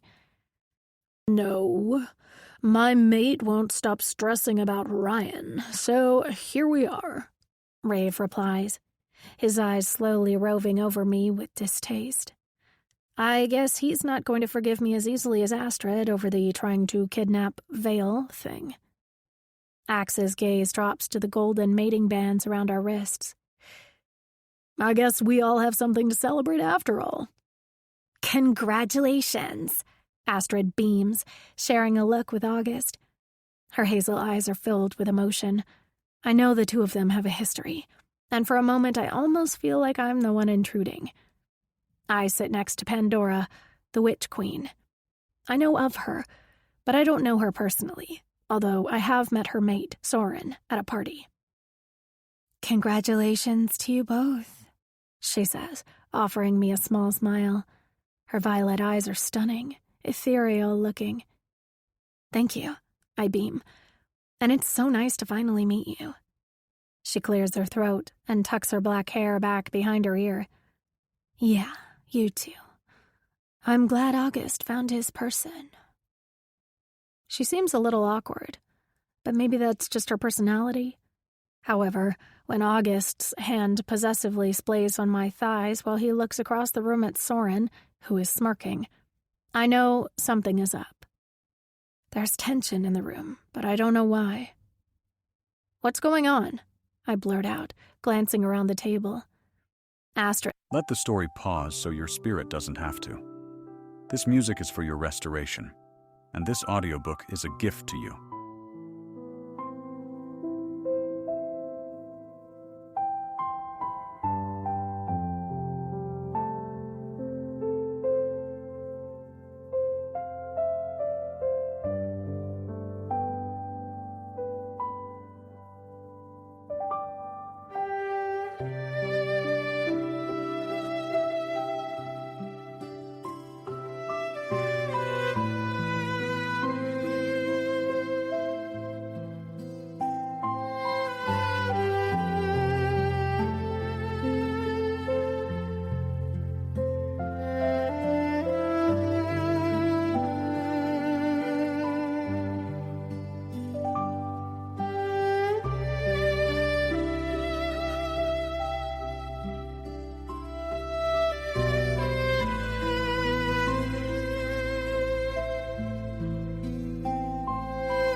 is studying her plate, and Rave murmurs something that sounds like, "Here we fucking go again."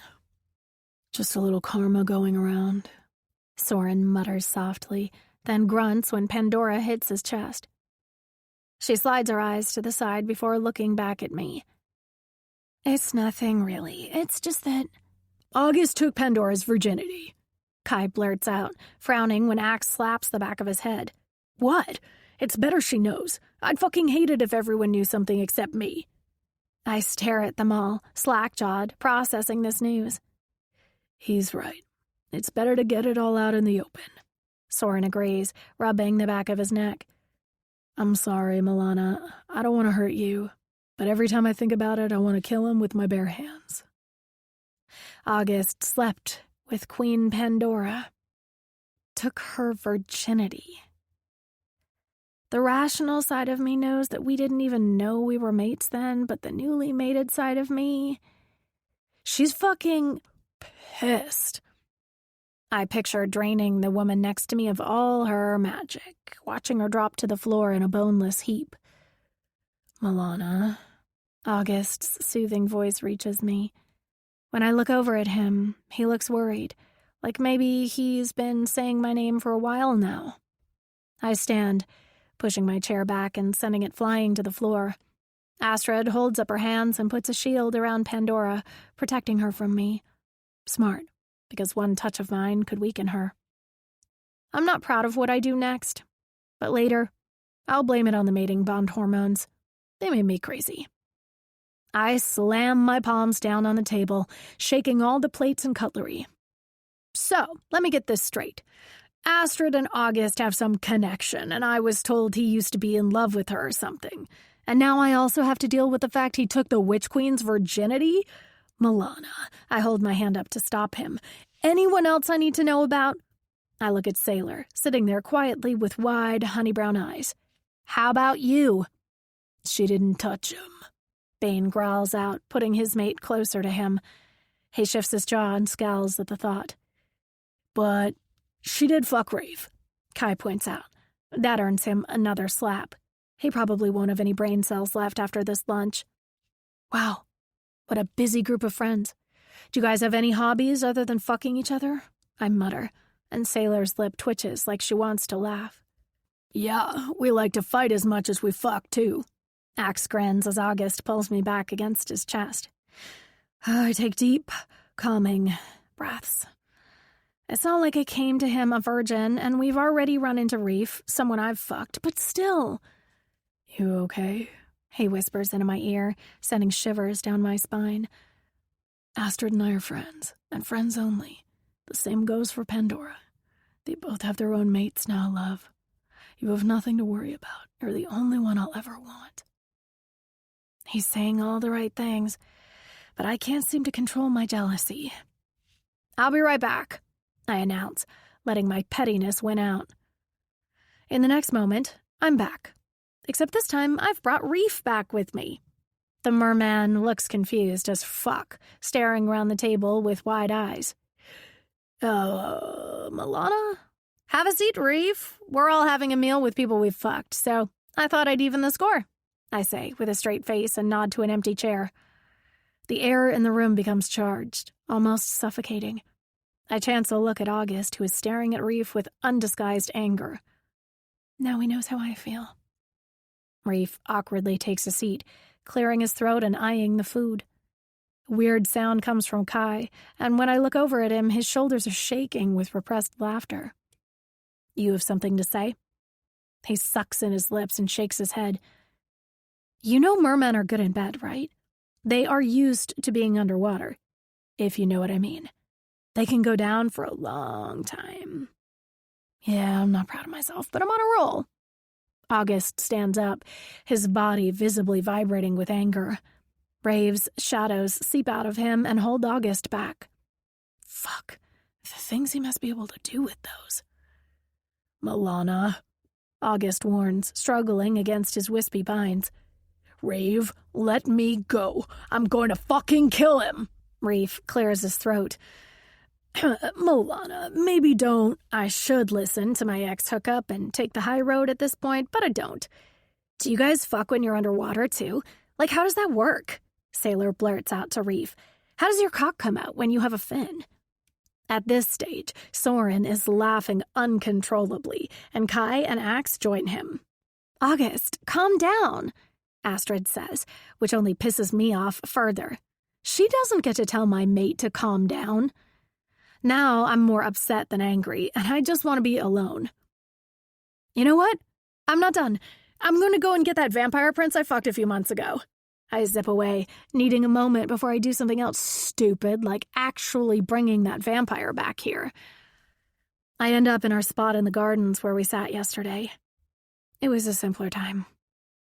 Magic explodes out of me, lessening my tension, and I feel a lot better.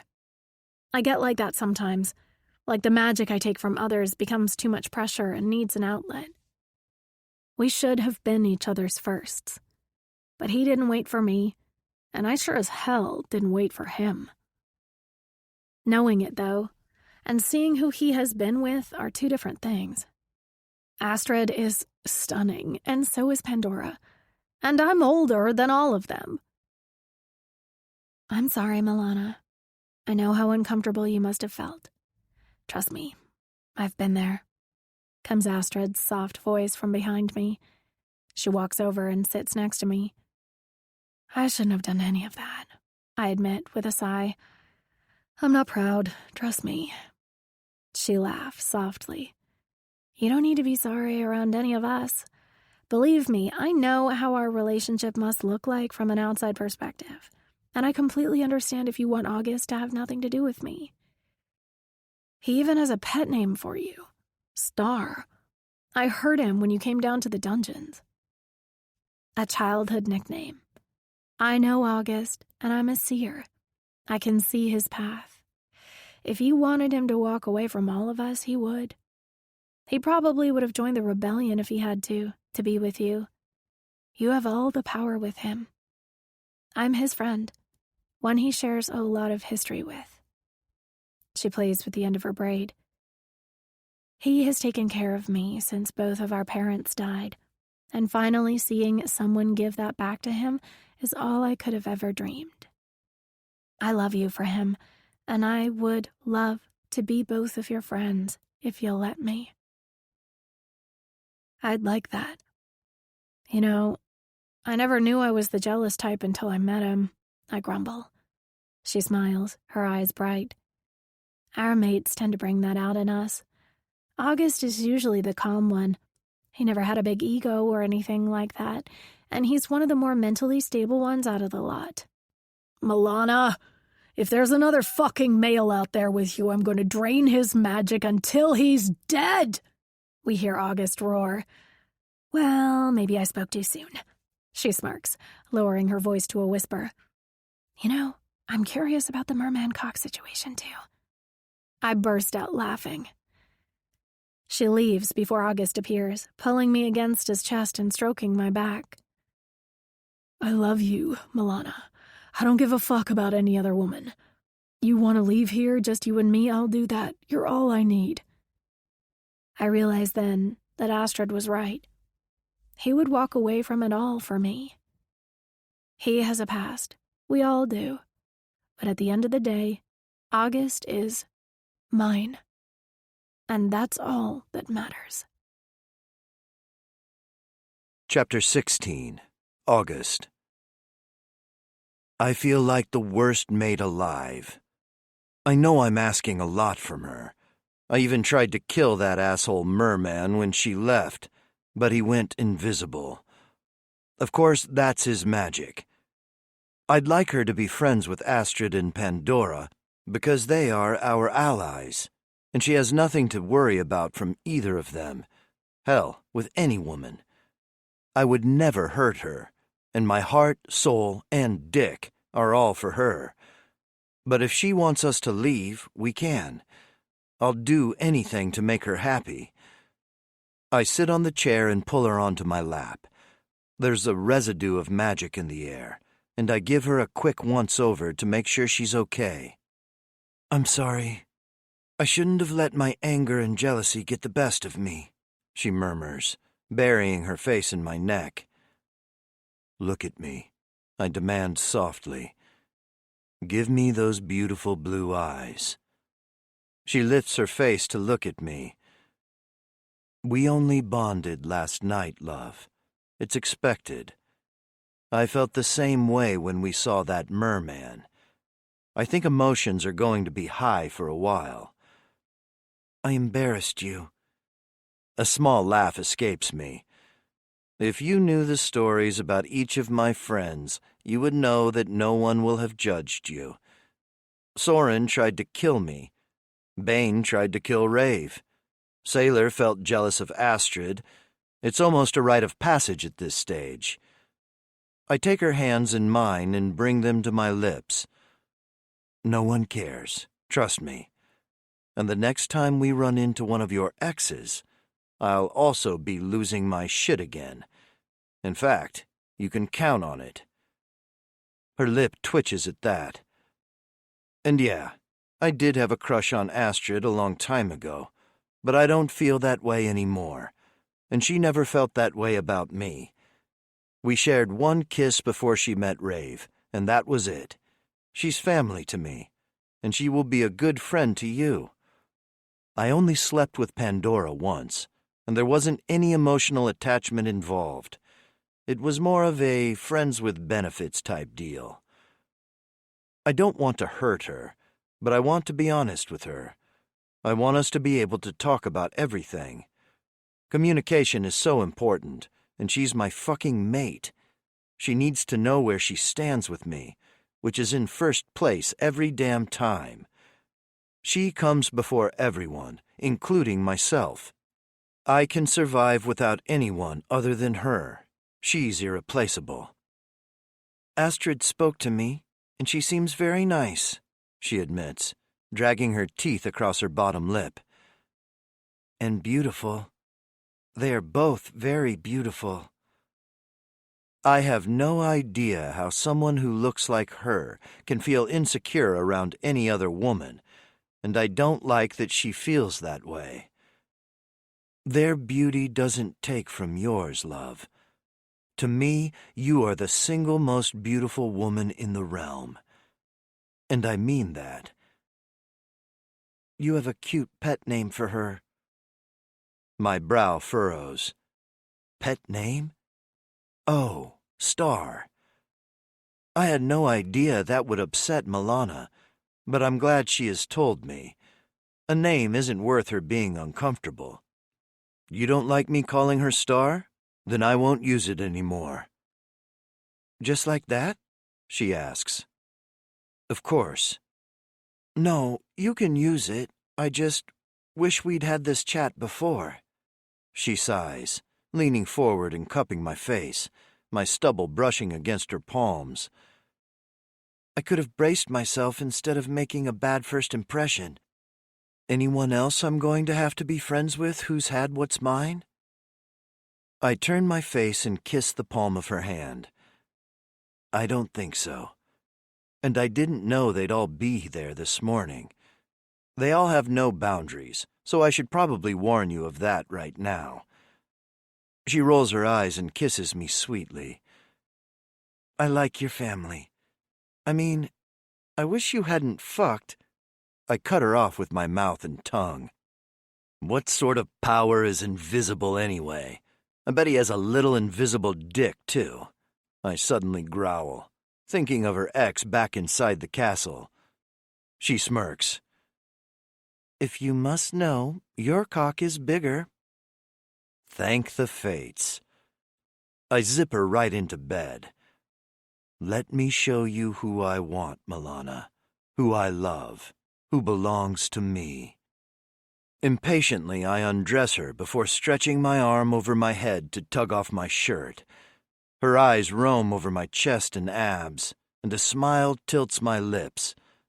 I love having her eyes on me. I kiss her mouth and then all down her body, paying special attention to her perfect pink nipples. She whimpers when I bite down a little harder, then kiss down her flat stomach until I reach her pussy. Glancing up between her legs, I command, "Keep your eyes on me. You look away, I stop. Oh, and Milana, don't come until I tell you to. She swallows hard but nods. Her hips buck at the first swipe of my tongue, so I pin them down while I suck and lick her sweet, hot little pussy. August, she moans, gripping the sheets. I need to come. Not yet. Please, she begs, now pulling on the ends of my hair. I pull back when her thighs start to shake and nip her inner thigh. She takes deep breaths until I lower my mouth again and continue to feast on her. Baby, she whimpers. And fuck, I love her calling me that. She keeps her eyes on me this entire time like the good fucking girl she is. Okay, come now, I demand, and her body listens, her back arching as she screams. I'm so fucking hard and ready for her to get on her knees and take what she wants from me. Chapter 17. Milana. The bed shakes, the room spins, and my ears start ringing. My orgasm goes on, and August doesn't let up until he's wrung every last ounce of pleasure out of me. When he suddenly lifts his head and growls out, "Fuck!" my brow furrows. It takes me a moment to realize the reason the bed is shaking is not from his 10 out of 10 oral sex skills.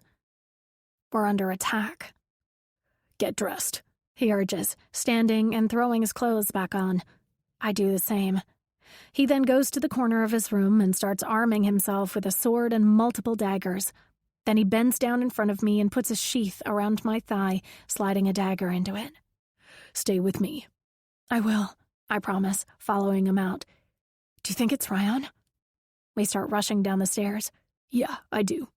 The information he was trying to get from me was about the castle's layout and how to get in. He wanted to break down our defenses, and going by that blast, he decided on explosives. Kai is storming by us as soon as we get outside, still doing up his pants. What the fuck is going on around here? They've surrounded the castle. They tried to blow up the northern walls, Astrid explains, zipping out of nowhere. She's dressed for battle in all black, decked in silver weapons. This woman is all badass. How many? August asks her, taking my hand in his. 200 or so, Astrid replies, crossing her arms over her chest. I don't think they know who they are dealing with. We would beat them with Pandora's undead army alone. She glances at me and winces. I'm sorry, some of your friends are probably in there? I shrug, shaking my head. Halia is my only friend, and she stays away from all that. The mermaid princess? Astrid frowns, pursing her lips. Rave's ex? Glad it's not just me who gets jealous. Yeah, that would be her. Bloody small realm, she grumbles, turning her head when Rave storms over to us. His shadows are following behind him. At least that's what it looks like. He's pretty intimidating, especially with that scowl on his handsome face. What's wrong?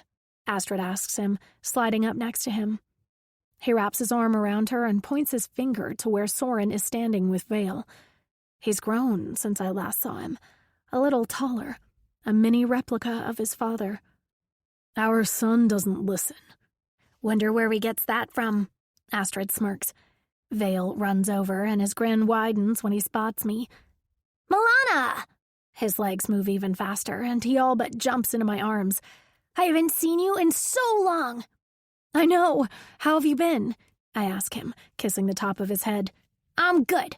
I overheard my Uncle Nico getting the army ready for war, and I knew I didn't want to miss this one. You know I can help, right? I'm as strong as my dad. I don't have shadows, but I am a void. You can't beat me. He rushes out. I try to hide my grin. Well, I guess I'm lucky to have you here then. He beams, puffing out his chest. Damn right. He eyes my wrists and frowns. You got mated? Why? I was hoping you'd wait for me. August chuckles from beside me. She's mine, Vale. You're going to have to find your own mate. But I want that one. He grunts, his blue eyes narrowing. Vale, Rave sighs, pinching the bridge of his nose. Milana is taken, and you are a child. You shouldn't be here. You know if you get hurt, Astrid can't even heal you because you are a void. He shrugs, pulling out his sword from his hip. I live life on the edge. You know this, Dad. I'm just like you. Astrid looks up at the sky as if praying for patience. Vale, stay with your father. You don't go anywhere alone, you hear me? Yes, he agrees. August's hard body presses against me. I use the connection to boost his magic, giving it all to him. His head snaps to me, realizing what I'm doing. Milana, take it. You need it more than me. Another blast hits, and the earth trembles. They're not going to get inside, Axe comments as he zips in with Zython by his side. Everyone ready for this? Zython asks, pulling out his sword. I was born ready, Vale replies, making everyone laugh. Pandora and Soren zip in with one of Pandora's cousins, an attractive wizard named Kanan. He looks like he'd be Halia's type, dark-haired, tall, strong, and built like a warrior. I'm surprised when Salem joins us with his triplet brothers, Silver and Sage. Shadow, another of their brothers, appears with his mate, the famous seer Laurel. How did we think we could ever beat them? They have power, connections, and, most importantly, loyalty and friendship. You can't win against that. Sage's long black hair is in a braid, and he's playing with his lip ring as he studies me. And what do we have here? August steps forward protectively. This is my mate, Milana. You standing on the right side of the wall, Milana? Laurel asks, staring at me like she can see right through me. Yes, I am, I say with certainty. She nods and smiles at August. What's the plan, Lolly? Shadow asks his mate, his hand on the small of her back. She stares out at the mountains. We're going to kill Ryan and many of his army, and then they will disband and give up. Declan is gone. Milana is gone. They have no hope or direction left. She turns back to August. If Milana were standing on the other side with Ryan, this war would have a different outcome. Declan wasn't just a leader. He was everything the rebellion stood for. And with him gone, that now fell to you. Without you, there is no rebellion. My eyes widen. I don't know how I could have made such a difference in a war. I don't even know how to fight yet. I guess, in a way, because of my father, I was used as the poster child for it. Without me, maybe they feel like they have nothing to fight for. Without my father, there is nothing. Ryan is fueled by revenge, but honestly, I don't even know why. I know my father took him under his wing and that he wasn't always so full of hatred. All I know is that now, I stand with my mate, where I should have always been. Chapter 18. August. Laurel said something bad would happen if Milana didn't come to our side. I honestly forgot all about that. I was working hard to get her for me, not for some bigger purpose, even though that pushed me to go and fight for her. I love you, I say, pushing her long blonde hair off her face. I love you more, she replies, looking up when Zython stands in front of us. The royal guard is approaching them from behind. We will go out the side gates and cage them in. Let's do this, he calls out, and everyone cheers. One of the guards brings me Bear, my horse I've had for as long as I can remember. Milana, this is Bear. Bear, this is my mate. Look after her. He neighs like he understands. I lift her on him first, and then jump up beside her. You ready for this, love? I consider asking her to stay behind, but I won't be able to focus if I don't have my eyes on her. No one will let anything happen to her, and even though she's still learning to fight, she's still magically powerful. I smile when Astrid casts her shield over us all, another reason I won't have to worry. When Rave's shadows start to appear, suffocating the air beyond the walls, we ride through the side gates and toward Ryan. I jump off Bear when I see Ryan's army and help Milana down. I draw my weapon and put her behind me. Axe and Kai are soon at my side, and we all run into the thick of it, standing around Milana in a protective circle. When Axe reaches out and drains the magic from a vampire, he spins around and flashes a smug grin at Milana, whose eyes widen. "I've always wanted to try that," he states. "You're a booster too?" she gasps, surprised. "No, I'm not," he replied, smirking. Her brow furrows, confused. Then her eyes widen with realization. "You're a mirror?" It's a rare magic that lets Axe copy magic from someone nearby.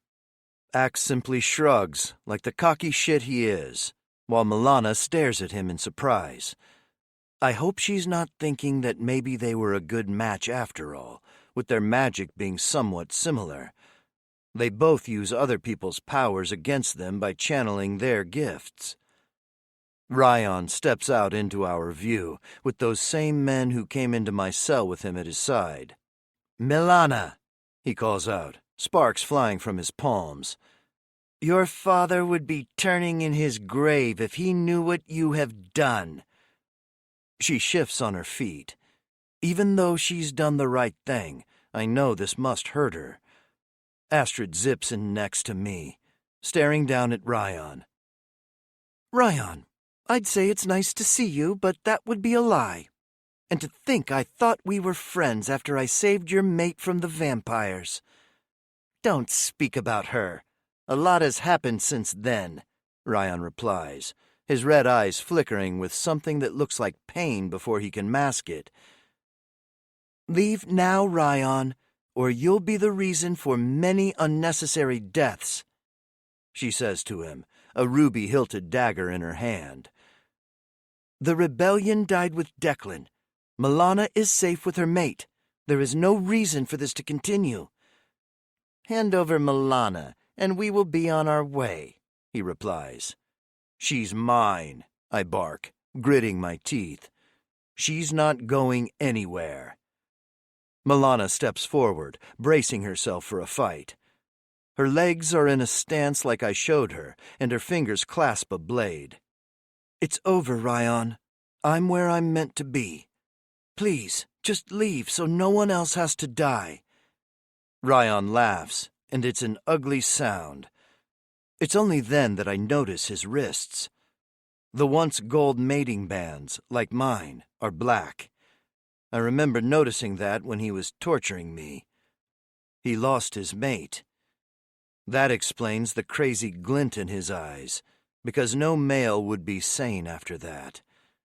Death would probably be a kindness to him. "What happened to your mate?" I ask, and everyone goes quiet, the tension picking up. Ryan roars, sparks flying in every direction. "She died defending her kingdom. She died when you all returned to the demon kingdom. It's your fucking fault. Bane wanted to kill his brother, Zan, and in the process, I lost my fucking mate." Pain and torment radiate from him, and the thought of losing Milana sends a cold shiver through me. It would be the only thing capable of breaking me, and despite everything, a flicker of sympathy stirs in my chest. "I'm sorry you lost her, Ryan," Milana says, tears gathering in her eyes. "I had no idea. But surely you can't expect me to leave my mate, to know that pain, to fight in a war I don't want to be a part of. I've found my place, and now you need to find yours. Let all your soldiers go. Tell them to leave before they get hurt. Save their lives." Ryan simply fires his magic at Milana, but Astrid's shield blocks him. I zip in front of her, pushing her behind me. When the shadows start drifting from the ground upward, I know shit's about to get real dark. Before they start to distort my vision, I rush forward at Ryan. I'm going to make sure my mate never has to hide again. Chapter 19. Milana. As the shadows close in, I watch August run forward with his sword in his hand and a warrior's roar on his lips. Metal clashes against metal as they fight one-on-one. Ryan slashes August across his stomach when he doesn't move away in time, and my heart is in my throat. I feel better knowing Astrid is here, and I never thought I'd be saying that, knowing she can heal him. Still, August doesn't stop fighting until he gets the upper hand and slices Ryan across the throat. Ryan falls to his knees. And then, with familiar magic, August puts his hand on him and drains him until there is no life left. It's over. He's dead. August killed him. And he clearly got my booster magic from the bond. I wonder if I can walk through any ward like he can. If so, that will come in handy. The fight continues until their remaining army gives up and leaves, most of them zipping away from the chaos. Bodies cover the grass, and with them a sadness fills me. Such a loss of life. And for what reason? I now sit in our room, holding August's hand as Astrid heals the deep cut on his abs. We won the war, but it's hard to celebrate. I knew a lot of these people. We might not have been close, as my father kept me away and isolated, but they were familiar faces. And now they are dead. I hope some heard my warning and left, choosing to turn their back on Ryan. Seeing him in battle, though, my mate is a warrior, through and through. His sword skills are so impressive, and his body is a weapon in itself. And then to use our magic for the first time with no practice, he was incredible. Now I have to sit here and watch Astrid with her hands on his bare bicep as she heals him. His ripped muscles are all on show, and I know that shouldn't bother me considering the situation, but it kind of does. I don't want her seeing him like this. August doesn't let go of his touch on me, keeping us connected. After seeing her on the battlefield, I know how incredible she is. It's hard not to feel a little intimidated by that. But now that I can feel some of August's emotions through the bond, I know that what he feels for her isn't romantic. It's a solid friendship, built on years of history. But it doesn't change the fact that he once wanted her. The cut seals up in front of my eyes. Astrid opens her eyes and lets go of him. There you go, as good as new. Thank you, he comments, but keeps those warm chocolate depths on me. I'm going to go and help anyone else who needs it, she says, turning to me and offering me a small smile. You're free, Milana. I see nothing but happiness for you both. She zips away, and August pulls me closer to his body, so I'm draped over him. She's right. You are free now. I'm right where I want to be, I reply, pressing a kiss to his hard chest. I want to keep training, August. I want to be able to fight next time. We'll keep training you, he promises me, kissing my temple. You'll be a warrior in no time. My lip twitches. How did it feel using our magic? Powerful, he admits, rubbing soothing circles over my back. I don't know. It just felt natural. I could feel it there under my skin, begging for me to use it.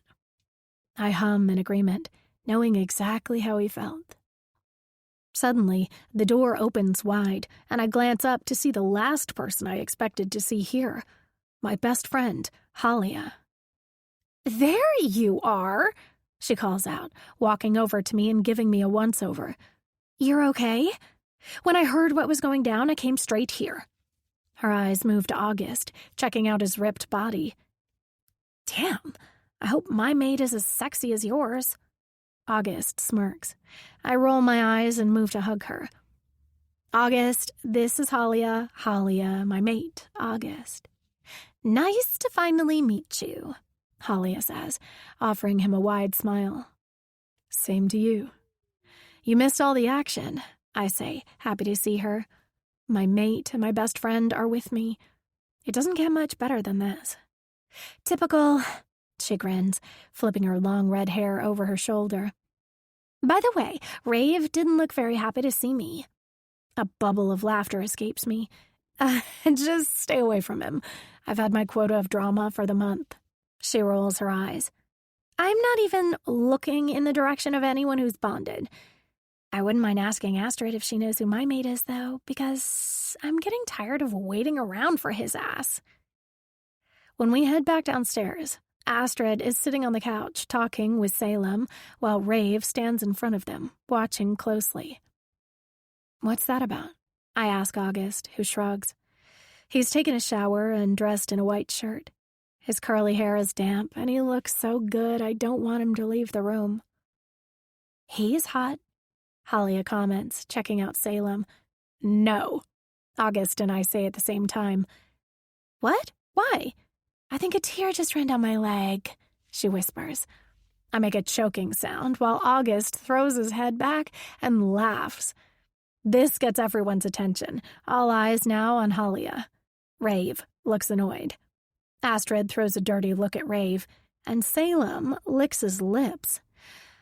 Multiple tears, she moans, and I shake my head. My best friend is crazy. She's always balanced out my perfectionist and sometimes uptight personality. Salem stands, stretching to his full height and stalking toward us, his muscles rippling with each move. He's huge.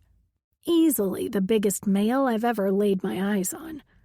I have to look up and up to stare into his dead, light green eyes. A cold smirk curls on his lips, and when he speaks, his voice is menacing and calm, but with an edge to it. She won't tell me who my mate is. You might do until then. At least she's giving up on Pandora, August mutters, pulling me closer to his side. Salem's eyes cut to him. Once mine, always mine. He fires back, picking up a lock of Halia's hair and enfolding it through his fingers. I like this. A lot. He lowers his face to smell her. She looks at me with a clear, what the fuck, look in her blue eyes.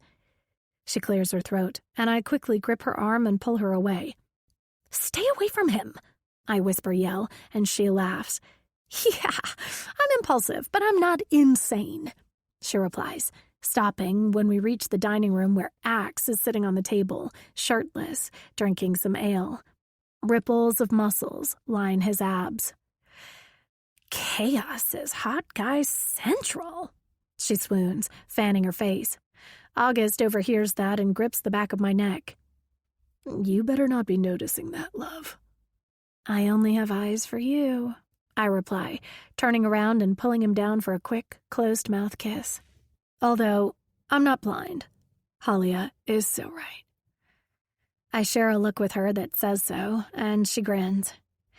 Bane decides to walk into the room next, dressed in all black. His inked neck and hands are on show. Wow, Halia mutters. Bane is then followed by Soren, who rakes his hand through his blonde hair, his biceps bulging in the shirtless black tunic he's wearing. I know she's met Soren before. Silver and Sage then step in, followed by Shadow. The brothers are all so alike, yet so different. I can hear Halia gulp. Going to need to change my panties. She then pauses and asks, What the fuck is my cousin doing here? Ah, shit. I totally forgot about Reef. Long story, I mutter. Tell me, she demands. Pretty sure his ass is meant to be in Shelley. It was bring your ex to lunch day, I smirk. She gives me a knowing look. You're the queen of petty, Milana. That's why you're my best friend. I suppose she's right. I did put August in a cell because he did it to me first. I smirk and glance over at Reef to see he's having a drink with Axe and Kai, with Sailor nearby, probably wanting to ask him about his cock. August growls at the mention of Reef, kissing the side of my neck. He might not have anything to worry about, but that doesn't mean I don't like his possessiveness. It gets even better when he suddenly zips me right into our bedroom, undresses me, and pushes me up against the wall. Keep those eyes on me while I fuck you, Milana. he growls, sucking on my neck. She'll be fine. Right now, you need to take care of your man, he replies, pushing down his pants. He slides the head of his cock against my entrance, then pushes in a few inches and pulls back out before slamming all the way in. I only want you, baby, I pant. He fucks me harder. You'll only get me. My legs wrap around his hips. He changes the angle and keeps driving into me, his lips lowering to my nipples. He sucks and bites them just how I like it, and my fingers tangle in his curls I love so much. Come now, love, he moans, and I let go, coming all over his hard cock. He curses as he finishes with me, stilling and giving me a gentle kiss when he's done. I love you. I love you too, August. You're the first person to love me for me. He set me free from my cage. No more expectations or pressure. No more being used. He loves me simply because I am me. Unconditionally. He carries me to the bed and lays me down, still inside me. He peppers kisses all over my face and neck. When I feel him getting hard again, I know Halia might have to amuse herself for a little longer. But knowing my best friend, being blinded by all those abs, it won't exactly be a hardship. Epilogue. Salem. You're too unstable, Salem. I'm sorry, but the Assassin's Academy has decided to indefinitely cancel your employment here. Don't bother to try and appeal again. The words replay in my mind as I walk over to Peach's bakery. I need to cheer myself up after hearing that I won't be given any assignments again. Ever. Which separates me from my triplet brothers, leaving me the odd one out. They're on an assignment right now, and I fear missing out. It fucking sucks. Killing is the only thing I'm good at, and I'm going to be doing it whether or not they pay me. Why can't they see that? In fact, I almost killed the director who told me the news. The only reason I didn't is because I knew that Sage and Silver would be pissed. I'm different than my siblings. I don't feel remorse often, and I don't care about people outside of my circle, which is pretty much only my brothers and sister. Everyone else can get fucked. Opening the door to the bakery, I close my eyes as the sweet smell of sugar hits my nose. The bakery is huge with rows and rows of treats just waiting for me to eat. My brothers have been going on about this place, and I, of course, had to come and check it out for myself. We are known for our sweet tooths. I stop when I see a strawberry cheesecake, my favorite, but I'd almost be betraying my sister by eating them from here. She makes them for me, and it's our thing. She doesn't need to know about the one I ate when I was in the Mermaid Kingdom. Fuck. When it comes to desserts, it's hard to be loyal. A cherry one catches my eye, and I'm about to call out when a woman steps out from the back. Not just any woman. My woman. My mate. The pull to her is unlike anything I've ever felt, the magic sizzling between us. She's a shifter with long red hair, green eyes, and the cutest splatter of freckles on her nose. She has a curvy body that I won't have to be careful with when I fuck her, and heart-shaped lips that I want to see wrapped around my cock. She's fucking phenomenal, and she's the best baker in the kingdom, and I love to fucking eat. I'll start with her little pussy, and then move to one of those little cherry cheesecakes. Peach, I rasp, and she nods, swallowing hard. You're my mate? She asks, brows pulling together. She steps around the counter and walks over to me, reaching up to touch my face. Who are you? Salem, I tell her, kissing her fingers before sucking one into my mouth. Too soon? I'm not known for being subtle. Salem?